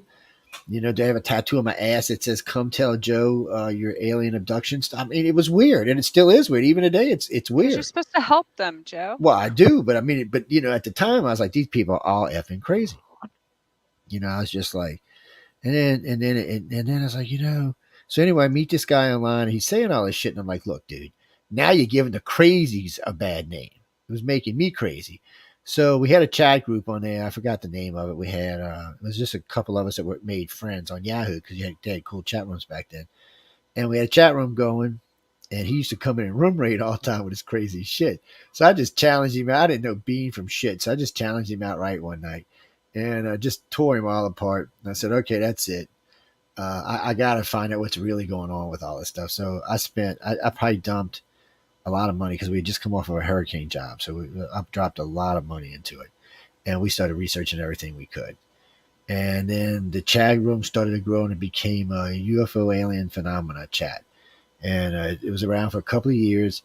And then we moved to a place called the Pal Talk. And right then and there, I met a guy. He owns Stardust Radio. His name is, what's his name? Jeffrey. I can't remember his name. And he offered me a job hosting Wake Up USA. And I was like, dude, he said, I listen to you in chat, bro. You're great. You'd be a great host. I'm thinking, whatever, Jay, you do for radio. Get the hell out of here with your shit. And he bugged me for about a year. And then I finally took him up on an offer. And within no time at all, the show was a big success. And I was its fifth host or its sixth host. And it'd been around for a while. And I had some pretty famous hosts on it too. So I was filling some big shoes. And I just nailed it. I mean, I made friends with every ufologist there was. And just on that show, I interviewed Stan Freeman like 11 times, and then probably another 11 times on the other show on UFO Undercover. And I realized it was bad on me for doing it, but I had a platform to really get this abduction stuff out there and see what I could change and what I could find out. And I did. Talk about piss ufologists off. They blackballed me immediately. I'm not kidding you. Yeah. They blackballed. First off, Paula Harris wouldn't even talk to me. So she come on the show and I asked her about alien abductions, and she said her words, "That's nothing. That's just damaging the field. Let's not talk about that." And by the way, ladies and gentlemen, that's all she talks about anymore. Just so you know that. I caught up with in Roswell at the 60th, and we managed to bury the hatchet. And a couple of years later, she came on and we talked about alien abduction again. But all of Richard Dolan, Peter Robbins, it didn't matter who they were. Stan Friedman were anti-alien abduction. I mean, big time. I had to work my ass off. People all the time, oh, MUFON didn't do crap. MUFON didn't even form the STAR team until, I don't know, like 15 years after ICAR existed. I had interviewed the only chief of MUFON I haven't interviewed is the current one. I just haven't had an interest for some reason. But everybody else I've interviewed, two of them I was friends with. I actually worked for Walt Anders when I first got into the field. I was a specialist for him. So, I was with the founder there for a while. And he actually joined ICAR on air because MUFON had lost its way. His words, not mine, by the way. So then it all just kept building until one day it just exploded and there was a big organization and we were knowing shit and information was flowing out like it burnt out. It was burning out. I'm not kidding you. We were burning out 30 directors a year. Easy. And some of my good friends who were holding key positions, it was burning them. They were staying, but it was burning them out. Eventually it killed 3 of them and retired 4 of them. And I remember when November was running a project for me on the reptilians. And I still remember this. A good friend of mine, D, who hosted UFO Synopsis, Eye in the Sky UFO Synopsis, found out she had breast cancer. And then 6 weeks later, November calls me. She found out she got breast cancer. This is 2 of my hosts. Found out 3 of my hosts had breast cancer all at the same time. Coincidence, I'm sure. Big one. All of them were working UFO stuff. 2 of them survived. D managed to make it for a couple of years, 4 years, and then she passed. And she was what as I was called as the person. Her job, honestly, was to keep me honest. That was her job. That's all her job really was. She was national director for the U.S., but her job was to keep me on the straight and narrow and not let us go off on some wild shit like all these other crazy ufology does. That was her job. And November calls me up one day. She said, Joe, I got this thing underneath my bed. I'm taking it and I'm mailing you the whole thing. I think this is what's making me sick. So she sent it to me, and instantly she started healing. And last I heard, she was in complete remission and was doing well. So that's good. And so was my other friend. So they made it out of it. And this was a very, very significant reptilian report we did. I actually had a couple other directors take it over and split it up to make sure. I even sent part of it to one of our Indian directors. And the stuff we learned for this was insane. And what was so cool about this, because we were doing this, we have Brazilian ICAR, it's a separate group. They did a 5,000 person study on the human type aliens for us across 3 countries down there. and it was fabulous. So we matched it against what that's 1,500 person study we had here. It was just fabulous. But see, that's what I'm saying. It was so much information coming in. It was insane. I mean, it was, and that's why it's burning people out because you were learning stuff and you were going, "Oh my god, no! Oh my god, no! Oh my, what the hell?" Because it was just, it That's went how from my friends that's why they don't last long in my life because they get too much information. well, but that's a good thing. Well, it's not maybe not for them, but Not for me. People they're I like, call it you're too much, Trish. You're too much. Like I call it venting significant information. But hey, some people can't handle it. if I'm And blowing their mind every single conversation, just say it's okay. You can put the pieces back when I leave. It's all right. It's like a puzzle. Just stick the damn things back where they go. but It's it literally, that's how most people on earth live. Like the human mind, um, unless you've been like mine's calloused to such things that it's kind of like people in the military and stuff that see violence or see dead people or like EMTs or police officers or anything. It's not that they're not still sensitive to that or don't have a heart or what, but after you see it or experience so often, and see the reality of things, that it doesn't affect you as much. And I think that's the same with like the illnesses too. I have been given, that's another thing with just going public with stuff, because I had already been, without going public, I have had everything you can imagine in life. And they specifically told me, well, it was one time through my daughter, actually. She said in a completely different voice that sounded reptilian, maybe you want strep throat again. And I'm like, oh, oh, so that's coming from you. When I don't do what something wants, this was back then, I get an illness or I get a disease or I get whatever.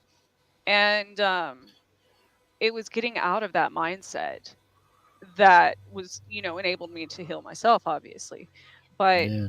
Well, whichever strep's a may bitch. continue. I used to get it all the time, so I feel for you. I know what it feels like. Well, I mean, not just with strep, but they knew that that would cause my immune system to attack itself. So Yeah, since because I it's had Lyme serious. disease, um, It's definitely serious. It's all of that stuff. But it's not uncommon for contactees to have issues like that. It's weird for me because some contactees are the epitome of what I call health. I mean, they are perfect. They look fabulous. Their body's fabulous. It has no issues. They're going through life just la da da da. They ain't never been damn sick in a day. Lucky if they even get a cold. And it's just weird to watch them. And then there's other contactees that are somewhere in the middle, but well, not most, but about a third, maybe even half, usually have weird health issues. I don't hmm, like to talk about it because my sister gets mad at me, but my sister used to have every weird, if it was a weird disease like geographical tongue, just cracked toes, I mean, things even the that's how I doctors, was too. Yeah, stuff that the doctors like, really, Steph? What? They look at my mom like, really? What? And I was not that much, I was only 7 years older than her at the time, but I was thinking, damn, and I didn't get anything, but I did get sick. I got like chicken pox and all that shit when I was a kid because we all got the shots. But and by the way, ladies and gentlemen, in case y'all didn't know this, if you're under the age, I think it's 34, 33 now. It might even be 30 now. Oh no, I'm sorry, it's going up, not down. So no, if you're under the age of like 37, you're not immune to smallpox and yeah, other they've had really outbreaks and recently. other really nasty diseases because remember there's a bunch of vaccinations we quit giving. People don't realize this, but there's a bunch of vaccinations we quit giving out because, as far as we're concerned, the disease has been eradicated. So that means you have no protection. Whereas I still got protection because I'm an old bastard, but all the rest of you poor bastards don't, and it will kill you dead. It is not a nice disease. I just worry because we don't know where some of this stuff has been coming from, whether it was accidental, whether it was intentional, was it a backfire or something else. Nobody really knows. And somebody wrote to me the other day and said the aliens. Excuse me, Hmm. said the aliens. And I'm like, why would the aliens do that? He said, well, Joe, you've talked about the great pandemic with the aliens. I said, yeah. I said, in 7 days, everybody was dead except for the contactees. That's a little bit different, my friend, than what we're talking about right now. I I mean, think I know 100% that sometimes implants, I don't know where they're triggered by or by whom. I would assume that's government also can cause illnesses as well. Well, most and that's true too. They can most implants. I, I hate to use numbers on this, but I'd say 90%, 80% are government because Right. ET. Because Right. so, ladies and gentlemen, if you don't understand this, first off, ET doesn't need an implant to know where you are. No. Whether they're a gray reptilian human, they keep a telepathic link. It's a low level telepathic link, and they can keep it from great distance. And I'm not talking like across some country. I'm talking about across space. So they in most contactees, if you're a aware contactee or an abductee coming into being aware, a lot of times you can sense it. You'll feel it. It's almost like someone staring right from behind you, or something kind of going up the back of your neck. You can feel it. It's not hardcore, but it's enough that something is. And then if they get closer, the closer they get, the more it impacts you. So Mhm. um, those kind of things are actually quite often. I mean, quite frequent for contactees. They can sense them, but anyway, they keep that low level telepath, so they know where you are. And it's more than that. They can check on you if you were given a download recently. They can check on and see how that's going. They can check on quite a lot of things. It's a good way for them to keep a tab on you without because they're checking in with your mind, so they're both checking in with your subconscious and your conscious. And remember this. I always like to tease people about this.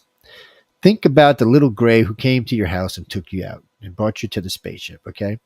That gray, that 5 foot gray, maybe six, but not the little tree friends, but this 5 or 6 foot gray, he's the same gray that abducted your grandmother, your grandfather, your great grandmother, and so on, all the way back to the time this started, whether it was 10,000, 100,000, or a million years ago, it was him. So just think of it as reincarnation. He knows you in your reincarnated lives. I say he, it could have been she, but they know you in your reincarnated lives, or they just know your family so well that they've watched how it progressed forward. They know where you're going. They know who you are. It's going to be hard to outfox somebody who knows everything about you, your family, and everybody associated to your family. Um, it's crazy to even think of something that could know us that well. It's kind of freaky weird. No, it's not No, God. God would say I it's stupid do. humans. I would say that one of the first times I was able to differentiate a human trying to read my mind and an alien is when, well, one, they were trying to um you can begin to feel it when something's trying to get into your mind, Yeah. but also they were trying to see where I was at the time. And I'm like, okay, well, obviously an alien wouldn't need to do that because they'd already know where I'm at. But second of all, they tried to get me to write down almost a map of where I was going. And they said that. They said, write it down. We can't read your mind. I'm like, well, no, obviously that's human. Like, Yeah, why would so I write it down? thank you, Mr. Human. We're not interested in you anymore. Right, Uh, and this was all during that, like, when the time stood still thing, so obviously that was coming from, um, there humans there as well, and, but I knew 100% the difference, I could feel the difference, not only that, but also by listening, clairaudience, I I'm like, "No, I'm not gonna why would I do that? You can read my mind, why do you need me to write it down?" Like, that's that right. doesn't So make any sense. read it, biatch, or leave me the hell out of this. Right. Oh, I gotten sassy with aliens. I gotten sassy with government. I still remember I was in D.C. and who was it? Was Stephen Bissett or was it? Anyway, we were having dinner at Washington Press Club. We'd all just done lectures, and Edgar Mitchell was there, and there was two astronauts there, and a couple other big time contactees, and I can't remember the guy who was flying. He was flying after World War II, and he was in Europe when he seen this thing flying a bomber, and he was there having dinner. And he was a pretty famous guy. I don't know why I can't remember his name, but there was Edgar Mitchell and Cooper. Gordon Cooper was there, and we were all sitting there. And for me, this is hero worship because these are astronauts. So I'm just the neon pimple at the table, and we're talking, and I'm just like hero worship. And so when we start talking aliens, and I still remember he said, "Yeah, they told Neil not to come back, but I see we're not going to listen to that." And I was like, "Okay," because I had met a reporter that had interviewed Neil, who said that Neil said that the aliens warned us off. But I could never get an interview with Neil because once he became a congressman, it was like it wasn't going to happen.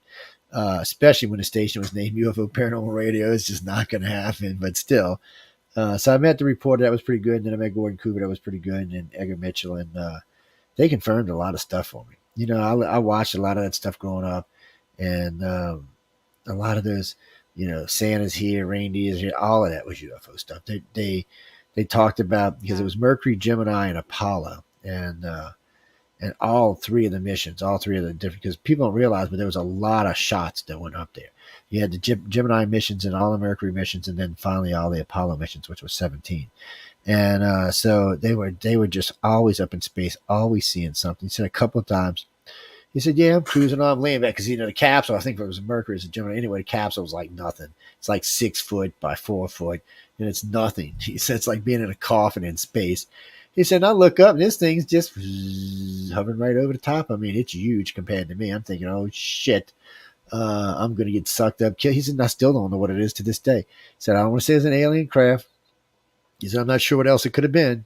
He said, but he said maybe it was just a big meteor that I got lucky and didn't squish me. And he wanted to just tell everybody, yes, it was this is what it was. It was definitely alien. There was no doubt about it. And then finally, I know when he got a little older, I heard them coming out more about aliens and stuff like that. And what was interesting though is I got to talk to quite a few. I think it was 16 altogether of the shuttle astronauts, and they Oh, were more wow. forthcoming. They had no qualms about talking about what they seen. Matter of fact, a couple of them gave footage. I think it was James Carter. What's his name? He made a video out of all the weird stuff that was hanging around the shuttles or following behind the shuttles. The shuttle has seen a lot of damn UFOs, and I love NASA. Oh, it was ice. So you're watching this thing. It's doing this, and NASA it's ice, and then you see the thing go. And then you see the thing go, yeah, it's ice. Really? Really, dude? How's that ice? Ice does not change course.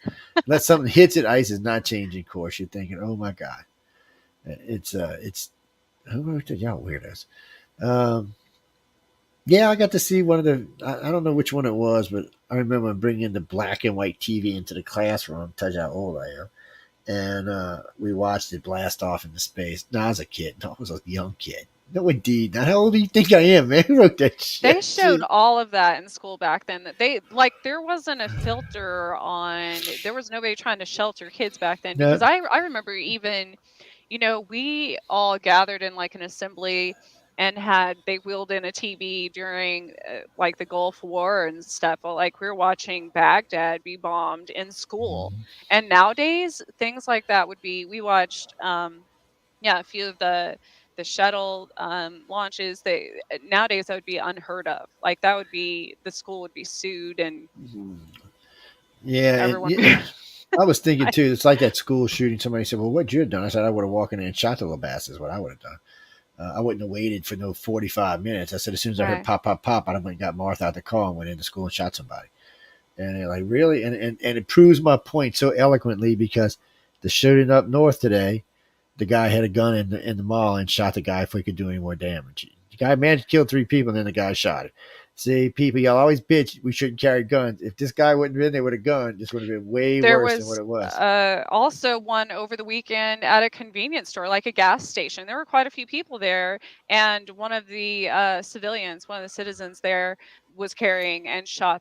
I didn't finish reading whether anyone else was injured, but I'm pretty sure they shot him before um, you know, it Uh, affected too many people. So who wrote that on in my chat? No, guys, no, I carry my gun. It goes everywhere with me. It's sometimes it goes in the store. Well, I got a couple of guns, but Martha's my big 9mm with the 147 rounds in it with the big hollow points. Yeah, it goes. She goes everywhere. I go 34 round clip. You don't want to piss me off. Trust me. You're gonna think and you that's the landed thing. in World War III. I'm not afraid of a person when I go in a business or an establishment or if I'm at a parade or something and there's someone standing next to me that's openly carrying or even concealed carrying. I'm not afraid of them because they're not Well, trying to hide it. And it's it's not weird. illegal. No, it's They not. legally acquired that weapon and they're And carrying I it. cannot tell you how And many they're times. probably going to protect me more than the crazy person that's trying to hide it and being all shady. And I've had people say that I was shopping somewhere, it was a Target or Walmart or somewhere, and this guy came up to me and said, "Man, it's so nice. See somebody open carry." He said, "I'll keep anybody from that'll deter me." He said, "That looks like a cannon." And I went to turn around. This woman's on the side. She said, "It is so nice." And you would think, I mean, you don't know me. Look at me. And when I'm not dressed like this, I'm in a t-shirt, jeans. I can be a scary looking SOB. And they're all just like, no, no. And I tell you, I walk in the gas stations with it. Shit, I actually walked in my bank with it 3 times without realizing it. But I know that the president of the bank, or the manager of the bank, so she's like, Joe, what's that? I said, oh shit, hold on, I covered it up. I Yeah, said, I was at a parade and there were two guys that everybody started like running away from that were openly carrying, I mean legally. And I told my kids, I was like, no, go stand by that guy. yeah, because well, I mean, usually you can tell if it's somebody wacky or crazy or something. Right. I mean, you can't Right. always But I tell, but mean they weren't, they weren't doing anything. It's just people saw that and started scattering and I was like, get closer. yeah, actually, most people who open carry, well, most people who commit these crimes don't open carry. No, that's what I'm saying. They were openly doing it. So it's not Yeah. like they were afraid of being caught. They weren't watching their back. They weren't trying to hide anything. What do you mean? Did I teach? Yeah, my son opens carriage. Yeah, he's got a 9 millimeter. He's got a Glock. Yeah. Oh yeah, you ever run on two of us? You'd be shitting Richard. We go shoot regular. So, hey, at least I don't carry the big guns anymore. I used to carry big ones. I used to keep a 306 in my car with a 30-30 and a 44. So no, not anymore. Well, actually, when my son was born, I got rid of all but one of my guns, and I don't hunt anymore, so there's no reason for me to keep big ones in the house anymore. But I like my nine. I'm gonna probably, and I got one of my customers got a nice. Was it 1936 is what they call them, the 9 millimeter Colt. So I might buy his. I mean, it's 45 Colt. I might buy it just to have a little bit more knockdown power. But no, everybody in my house can shoot. No, when I say everybody, I mean everybody. Everybody in this house can pick up a gun and shoot. Oh yeah, you'd be surprised. You His ain't gonna work. dogs carry guns, You people. damn right. They We both got carry little lit. pea shooters. We got both. They both got a little 22. It's a little 22 Derringer that mounts to their legs, and they stick their legs out and it shoots automatically. Pop pop pop pop. I'm telling you. I say heel, and the foot comes up. Pop. I mean, I don't know if it'll kill you, but it sure hurt like shit in hell. Left. No, the boss lady. No, the boss lady will shoot you in a heartbeat, man. Shit, she was raised with shotguns and rifles. She shoot you no problem at all. No, I mean we. See, that's the thing. People always tell me, like today. So I'm watching New Orleans because some kids recently got shot accidentally playing with guns in the cars. Okay, first off, that's a stupid parent, is what that is. That's not a bad child. That's a stupid parent. So then they're selling it. They're giving the police department's giving away these things that you stick through your barrel of your gun and you lock. The safety Okay, lock. Yeah. so James Brown running down the street, pop, pop, pop. I'm over there trying to get pop. I'm dead. Okay, by the time I get the thing unlocked, I'm dead. So I'm gonna tell you what Mr. Trooper told me just 2 months ago. We got stopped. He said, "You got a gun in the car?" I said, "Yeah, it's sitting over there in the door. It's not loaded." He said, "Why isn't it loaded? Why carry a gun that's not loaded?" His words, not mine. He's a state trooper because he's right. But if I know where I'm at most of the time, and I've got what you call so there's a little thing on my door. All I can just push my gun forward and let go, and it loads it automatically. So it's pretty fast. Yeah, it's just right now. You mean right now in my car? I've got a 19 round, a 21 round, and a 34 round clip, plus a box of 100, and sitting in my glove box. Yeah, I'm telling you, I'm ready, buddy. Don't piss me off. I'm ready. And then I got another gun in the car too. I got a 380 in the back seat, just in case the other one runs out of bullets. I got another one back there. It's well, the 380 is like if there's any ladies in the back seat, they can just pull it out and start popping rounds. And they say, "What? Did you just try to kill my husband? Pop! You just try to kill my boyfriend? Pop! What? What? You got sassy? Pop! Yeah, what the hell? I'll just Actually, zap them with my laser eyes or something, whatever you redheads do, better, I because suppose. Right? them stupid. Oh, what do you call them? The voltage things don't always work. The tasers, they don't always work.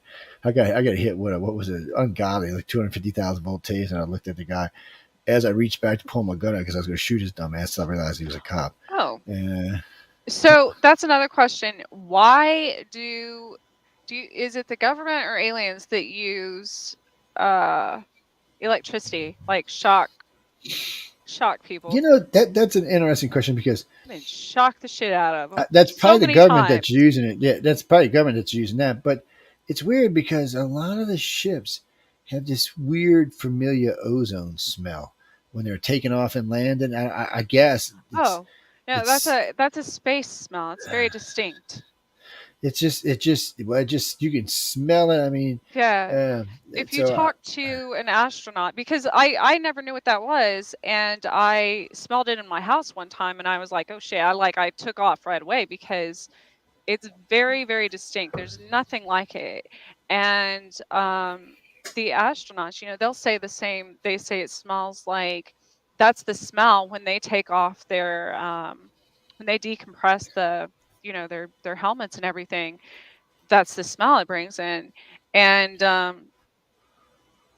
it's a weird, which is interesting because my ex-husband, when he was in Afghanistan, came home, all of his clothes smelled like that. I'm like, why would Afghanistan? Ooh. That's an interesting.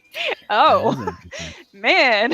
The old rumors was the whole reason we got in the Middle East was to go find a damn Whew. Stargate. So Well, yeah, but that's the only other time that and so I read up on it. All these astronauts exactly described that, and they said it's a it's weird. space smell, and there's nothing else like it. Yeah, we get a lot. Yeah, a lot of contactees talk about the smell of ozone and stuff like that, and sometimes you'll even hear them talk about sparking it up and stuff and things along those lines. It's strange. It's always been a little on the weird side when you talk to them because most time when you ask contact, do you smell anything? They tell you no. I don't Mm. smell anything. It said it's even a lack. I said, does it smell clean? They said no. It's lack of anything smell. There's nothing. No smell. It's I guess I'm it would like, depend on where they go or how they I go. agree because different parts of that ship are definitely going to have smells. I mean, you might be Right. wherever they're doing whatever they do to you, whatever procedures they do. Yeah, it's probably odorless because it's probably some kind of system that's filtering the air through. But I know in other parts of the ships there are smells. Now, not like they are here on Earth, but and that's what the Greys were talking about. From what I understand about the reptilian ships, they can get quite stinky sometimes. Imagine a bunch of reppies walking around; it could be kind of rough. I know somebody's going to ask me this question. No, I do not know the hygiene of reptilians. I've had that question, believe it or not, asked to me about 100 times. Now, I don't know. another thing that I thought of one time, because I had this problem my entire life, was I would randomly get a fever, no symptoms. Doctors couldn't figure it out. I went to specialists, all this stuff. And I would get, every time I was taken, I would get a fever a few days ahead of time. And then it would come down after, but there was no reason for it. I wasn't sick, I wasn't.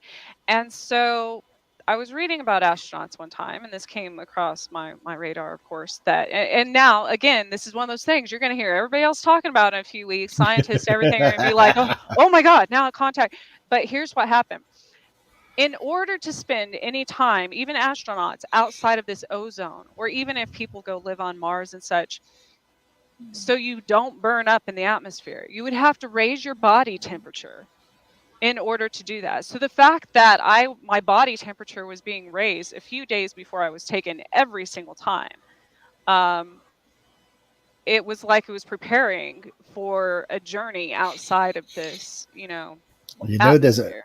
there's a little secret on how you can tell if you've been in a weightless environment or not. So if you keep your normal height measurement, if you keep one around, because we're compressed when we're on Earth. So astronauts grow a full 2 inches when they're in space.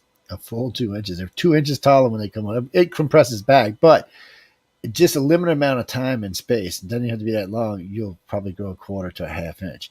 So if you've been which is only in a weightless environment, but if you've been exposed to a weightless environment, you can check. If you check your measurements almost every day, you can find that. It's Now, weird. does it go backwards though? Because I went from Yeah, five because it'll shrink back. 7 3/4 in high school to, within a year, I was back to, I was 5'5", Well, shit, they and must have been taking I you every had day. and I had, I go through these patterns of like a slip disc, or like a bulging disc in my spine. And so I'm like, well shit. And even my doctor said that's like, he's like, what do you do? Because it's like your spine is literally compressing for no reason, like not out of injury or anything else, um really frequently. And like, shit, I'm being like, I'm growing and shrinking. Now, another theory though, because I actually took a video of this last week. No, it was on the 11th, 13th, I don't know. Whenever, it was literally the day before the Hadron thing collider, they did that. And I took a video of the moon, literally, like I took a picture of it, and just because it was bright that night and pretty, and there's no clouds around it, no anything, and then all of a sudden, for whatever, intuitive reason, I took a video of it when I was driving down this road. Within 2 minutes, it dropped out of the sky. And I'm like, huh, maybe that has, like, did we lose gravity for a few seconds, minutes, whatever? And then I read up on that, and if the Earth was to lose gravity, obviously the moon's not gonna move, but if the Earth lost gravity, the core would expand and heat up and cause natural disasters and weather changes and such. Mm, But also, some of the first symptoms to humans would be would be the compression things, like inner ear things. And I had remembered in this area back in like November, maybe, myself included, my I blew my eardrum out of nowhere. All of a sudden, it was bleeding. Tons of people in this area, people I know, um, had the same thing happen, and that would actually be one um, symptom of the Earth losing gravity could have and been the a big moon could have moving. been a big ship coming in and But parking would over that your ass. cause the? Oh How would yeah, that big cause one. the moon to? Well, no, could have the moon might have been something else, but the moon Well, might have just been. Well, no, what I mean is it might have been more of an illusion than it was actually a slip. But because of where you from the perspective I you were, had it on because video. but that's what I'm saying. So when you was if something big was over you sitting outside the atmosphere, something that could put force down on the area, something that may That's work true. off of a gravity drive or something along those lines, it would make it feel like that, or to even make it kind of could even glitch it. So like if you were video throwing Oh, it, they right, feel the video would actually be going through the whatever was going on, so it would make anything on the other side look different than what it actually was because you'd have to pass through. In other words, the camera view would actually have to pass through whatever the distortion was to get to the view of the moon. You wouldn't actually see it because you were inside of the distortion, whatever that was right. pushing down on the ground. But the camera looking outside would have seen something outside differently than would have seen from inside. Ooh, that's like a tornado. And it's a weird, and Interesting. it doesn't mean that's what it is by any means either. But it's a weird thing. Huh. Actually, I've been in two tornadoes, both F1, so that's why I'm still alive. And it was really a weird experience too. By the way, down here it's a weird. We don't usually get tornadoes unless it's some crazy weather or hurricanes. It's not like up where y'all live, where you just never know if Kansas, Oklahoma, freaking you like freaking tornado It, alley up there. like it could snow in the morning, and we could, then all of a sudden we have thunder snow, and then a tornado drops on us, and then it's like 99 degrees. It Yeah, it's just y'all got crazy. I mean, we got crazy weather, but at least for the most part, now we get wicked tornadoes. Like if we get a major, because we get major thunderstorms in the evenings, but they don't usually last long. So if one does brew up, it's usually not going to last. Like we had one go down Veterans Highway one time, ripping up. It was F3, but the only thing it really destroyed was signs, and it destroyed every sign on the road. Oh, and it did bend. They had an old drive-in movie theater, so it bent the movie theater over. So that was the end of the movie theater. I mean, Oh, a drive-in. Yeah, it was about the last one. Somebody told me there's still a couple around. I don't know. I haven't been to a drive-in movie in a long time. They were dying when I was becoming a teenager, so well, they were on their way out. they're Joplin, Missouri, which is pretty close to me. They had an F5 years ago, but it was weird because even the storm chasers, it damn near dropped right on top of them. Um, and they had no idea it was coming. They had a storm they were aware of, but usually you see the eye form and all of this, and they're in the rotation and everything. And this just came out of nowhere and dropped on Well, on the I know what you town. mean. If there's a video, it's probably about a year old, maybe 2 years old. It's on Facebook. We're cruising around, just cruising down the highway, and I got the camera. And you can see how it's really nasty outside, black clouds, and all of a sudden you just see the funnel just pull out, and stretch out. I'm thinking, okay, time to speed up. Yes, I started doing about 90 then just to get away from the damn thing. But we see them. I mean, I've got lots of videos over the years. I mean, it's just, and we see a lot of water spouts down here too, which are bad, but they're not as bad as tornadoes because the water weights them down some. Right, the water spouts don't typically leave the water, right? I don't. We used to have those all the time off of like Lake Erie and Ontario because they would have bad storms, but they would never jump to land.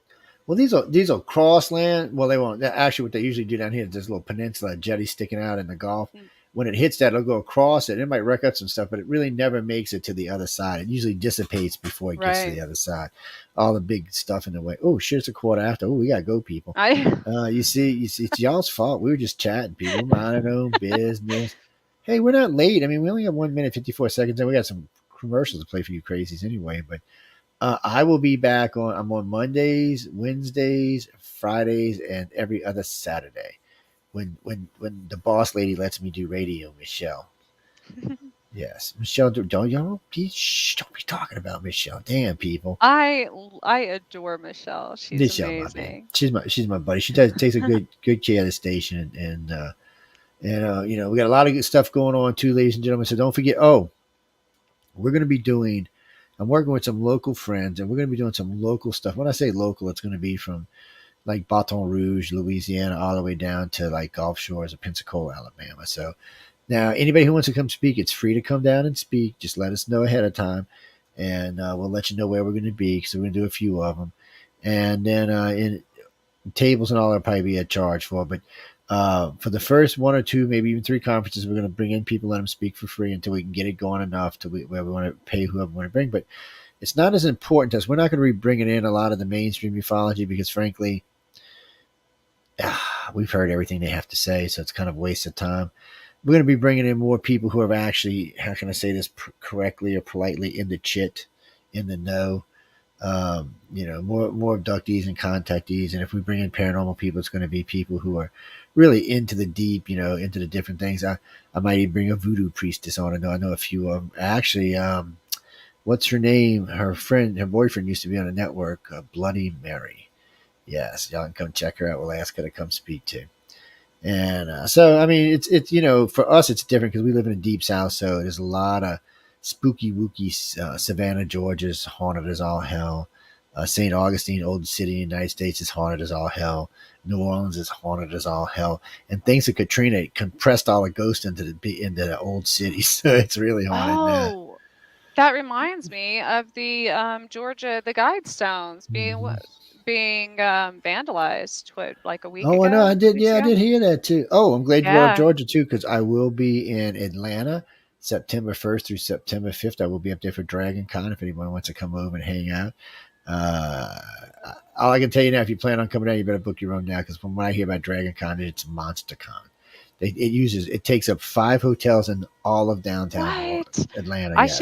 should go to that. That's like Yes, Georgia's it's good. my Well, we're old going to be there stomping working ground. press, so yeah, we're going to be all over the place working press, and then of course I'll be out in LA next year too. People, we got a host out in LA now, so I got some help to go work press finally. Man, it's a lot of work when I go. Them people work the hell out of me. I'm like, Jesus, people. And then of course I'll be back on Wednesdays doing UFO Undercover, and then on Fridays I'm doing uh, the Centralists. Me and Mike and Jay and Linda, if we can keep from getting banned. And we got banned on YouTube twice now. Every other week they're like, all right, y'all got to get off. Y'all are bad. One week they said we were talking about COVID. I'm like, really? Michael's what he does for a living. He tracks COVID. I'm like, you're going to tell him he's wrong? I'm like, that's kind of eerie. And this past week we said the election was fixed. Nobody said anything about the election being fixed. All we said is there's been voter fraud, known voter fraud in different states. We didn't say anything about the election. I wrote him back and said, then where did we talk about the election? What are you on crack? I mean, they They're getting just taking sued. a ticker like every time you mention something. You know how much shit we've mentioned tonight?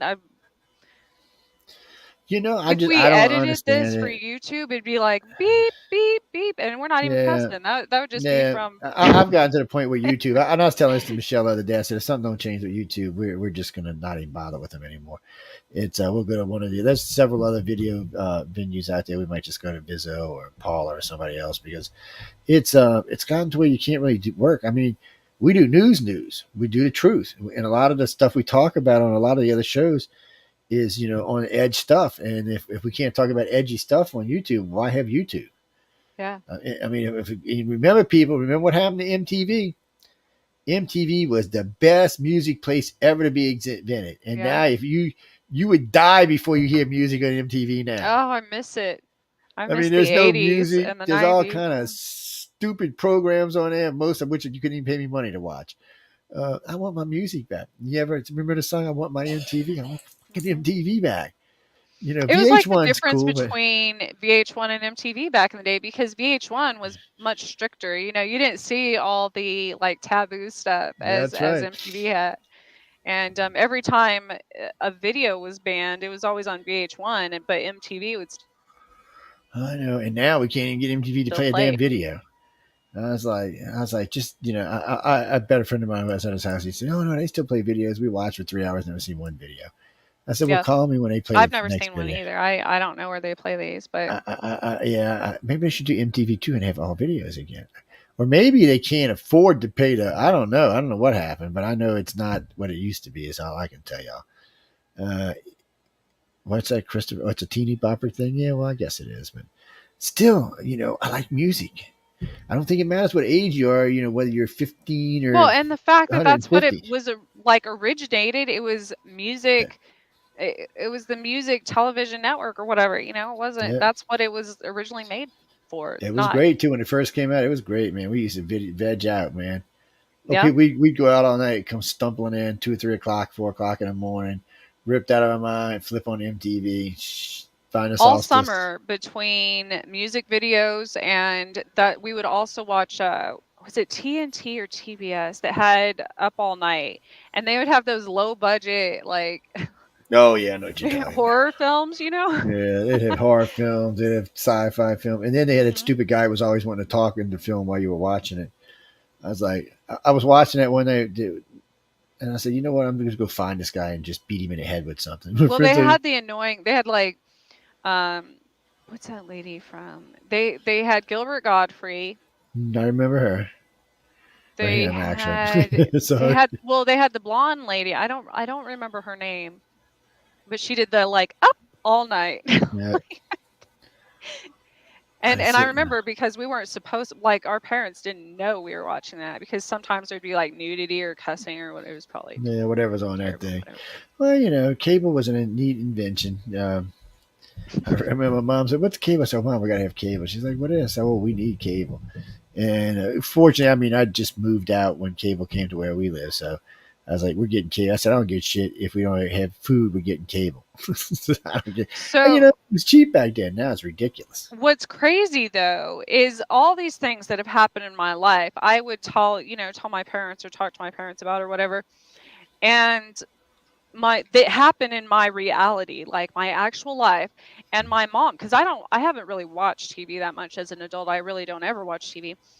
And my mom, I would tell her something that happened with like an abduction or aliens or something. And she'd be like, "That's interesting, honey. There was a black and white movie back in 1940, whatever, and that was exactly like that." And so, the fact that people were making movies about this stuff back in the forever. That's why I rewrote the Barney Hill case because it was first off he was a contactee, not Betty, and the case that was made famous is a military abduction. The Hmm. real abduction happened in Canada. The military abduction happened in the United States. And God, they get so mad at me for that. If Barney was still alive, he would have agreed with me.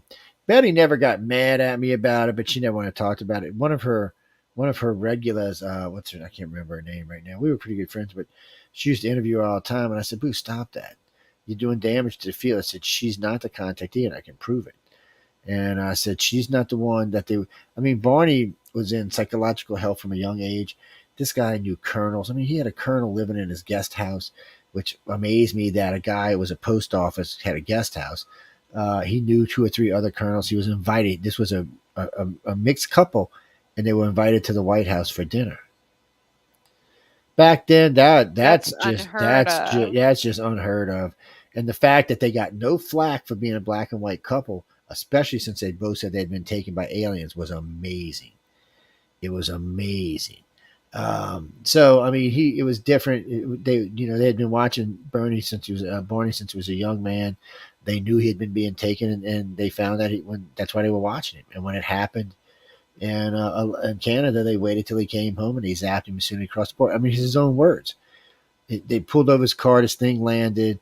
4 guys in black pants, black shoes, black shirts, and black duckbill caps got out of the thing, walked down the stairs in the thing, walked over to the car.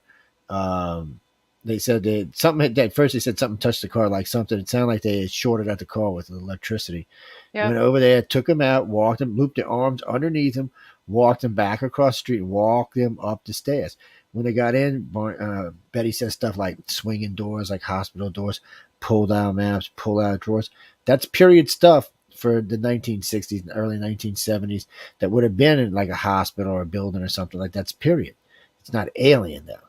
They took nail samples and urine samples and scrapings with razors. That's not alien. That is alien abduction. And then that's what pissed me off so bad because all of that was public. And then Kathleen Maldron tried to change that into something else. And so she could sell her book. I'm like, no, no, no, no, no. That's not working for me. I didn't spend all this time investigating this case, so you can just come along and change the case. I just wasn't putting up with that. And as far as I know, I was probably the only person then or now that stands up in the field and says, "What the hell are y'all doing? Were you stupid? Come on, people, get a Yeah. grip." And somebody said, "Well, you just don't believe in aliens." I said, "No, I don't believe in aliens. I know they're real. That's the difference between you and I. I know they're real. You're just wondering if they're real." Well, and I've noticed, with me, yes, I'm educated and stuff, so I could have researched all this just like anyone else. But when I talk to people, astrophysicists and UFOologists and investigators and all this that have researched it, and I'm speaking on my experiences from my own experience, Yeah. something that happened to me, and there'll be that extra, you've all heard similar stories before, but there'll be something different, and they're like, how could you know that, or how could you, like, Mm-hmm. have had Yeah. that happen? And it's because it actually happened. It's not like I'm Well, just making stuff up. And well, for abductees or contactees, one of the criteria, and this is borderline secret, but one of the criteria is that you're usually smarter than your education. So what I mean by that is you've let's say you graduated high school, you didn't graduate high school, you got a bachelor, whatever it may be, you're smarter than whatever your level of education is for the time you're living, which is interesting, especially if you're not studying to achieve another level of education. It's weird because most contactees are usually 4 or 5 levels above what their education level is. It's not just from living life, because a lot of this information doesn't come from living life. It really only right. comes from learning it through books or through someone helping you or telling you. So it's weird to see it, but it's a common thing, and it's definitely part of the abduction criteria. We expect um, contactees to have a higher education level than they are, and it doesn't matter if they're a high school dropout. If they are, then they probably got a high school level of somebody with a bachelor's. Mhm. It's just crazy to I see. It's think crazy to watch. because it happens. I mean, sure, I could have gone on to get a master's or doctorate or whatever. I was actually in the middle of doing that, and it gets to a point. It's kind of like the same thing with mediums and spirits and anything. You get to a point where, what do you have to prove? Like, when you know that, your intelligence, your experiences, how many ghosts you've seen, how many UFOs or whatever it is. It, you don't have to prove it to anybody. You get to a point where there's no need, even your education. Like, I don't need to improve my intelligence, or I don't need to prove my intelligence to anyone. Yes, You know what I mean? Because and most people don't listen anyway. So, like, it what's doesn't another matter. I mean, certificate most gonna people are matter? prejudging anyway. I remember, Right. I remember this lady. So I was getting ready to go do it.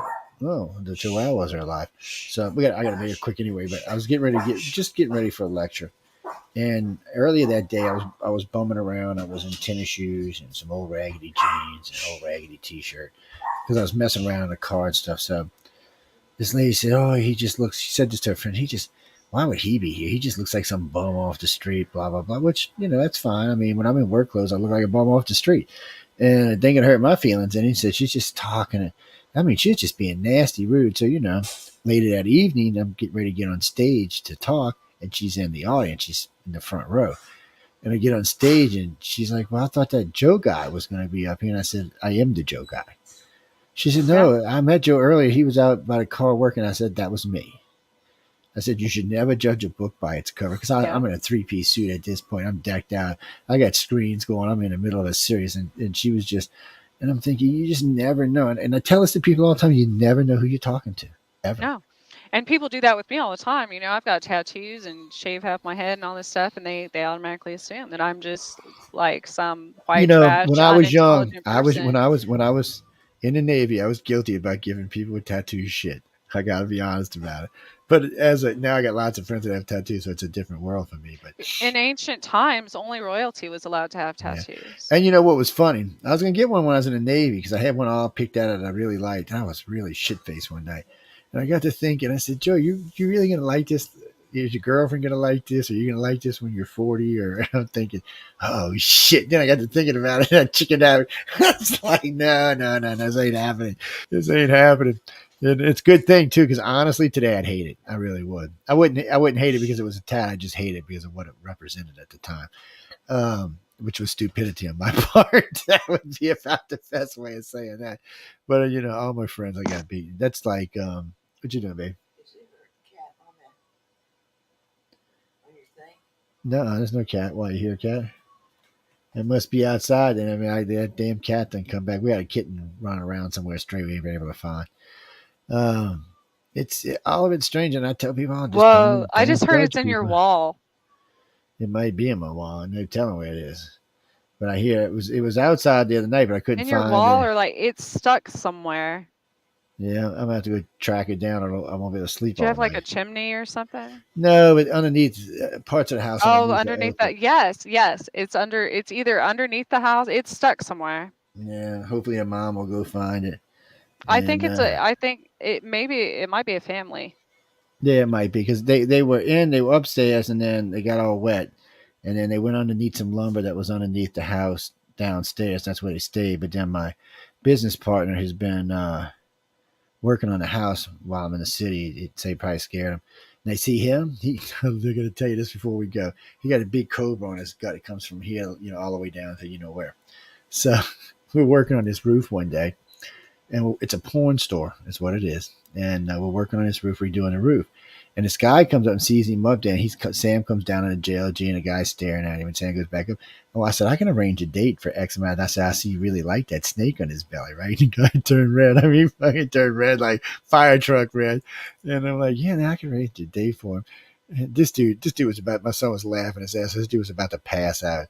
And I said, yeah. I said, he's just old redneck. He likes this kind of crazy stuff. He'll come on down and hook you up. This dude I thought he was going to faint. He had to go in the damn porn store so he wouldn't faint.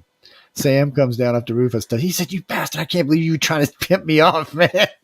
That's like, I said, I wasn't pimping you. I was pimping the snake, man. I was pimping the snake. He's like, oh, he's got a great cobra. I don't know who did it, but they did a great job on it. And I got some friends that got some really nice work. I got some friends that, yeah, it's questionable, but it goes back and forth.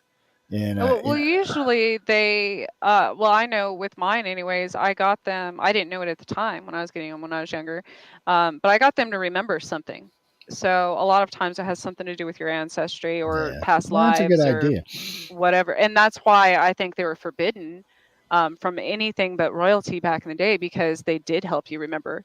And of course, people can get like runes and all kinds of stuff. I mean, you could essentially have Yeah. like create a portal on your body if you had the right tattoo, but Uh, you have to be careful with I that always I too. always tell people be sure you're getting what you think you're getting when you. I say go read the alphabet and make sure it's what you think it is. But even then, just because we think that all of our spelling and language is correct in this time, like I said, might have been something that was relevant, misspelled however many years ago, Well, I or named in one of another language. yes. Well, I named one of my cats Bok Choy because it sounded cool. I used to call him Bok Choy all the time.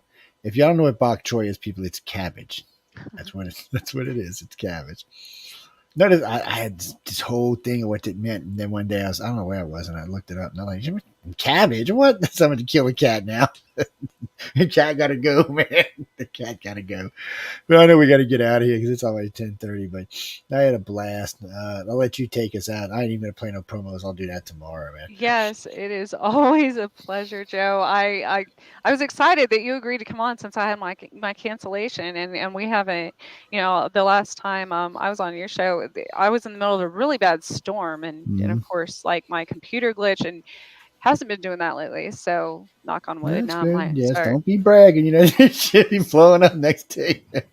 I've had a lot of weird Uh, electronic stuff happen lately. yeah, So. Um, but I would be. I've got some now. I've got all these ideas. I want to research with you again, like every Oh time yes, this and happens. then I'll get So, you on. Yeah, well, think of some stuff because I got to talk with Carmen. I'll get you on my show in a couple of weeks. Matter of fact, we can do some flip flopping for a few weeks and get some weird stuff going. And well, then, and in August, I'm going to be on the Outer Realm and actually ooh, tell a the story of part of scary my show. book that's never been. I've never told anyone That's before. the So, scary show, people. Them hosts are mean. but then just think, you'll get the three of us together, I know, which is and even scarier. Hey, at least right. we won't have three redheads this time, though. Last time they had what's her name when it was three redheads. I said, okay, we got to get this redhead shit under I don't know. control, man. Maybe I'll have to talk Amelia into dyeing her hair or something now. She was me and her husband talked her into dyeing it black. She looks good with dark hair. Well, it wasn't that. They kept bringing on these redheaded hosts and it was screwing with me. I'm like, okay, it's just three at a time is just too much. It's just and it was three different shades, so it was really screwy. And I Michelle's got that really, really bright hair. So it I was had two friends in three friends in Denver actually when I lived there. Two were twins. They were redheads, identical twin sisters, and then my other friend was a redhead. And we would all hang out together. And when we would walk in a room, people would act like the place was going to blow up or something. Like yeah, because three redheads in one place it might it blow was up. four, Jesus Christ. four, and two were That's even identical worse, man. twins. But that's even worse. That's gonna kill you.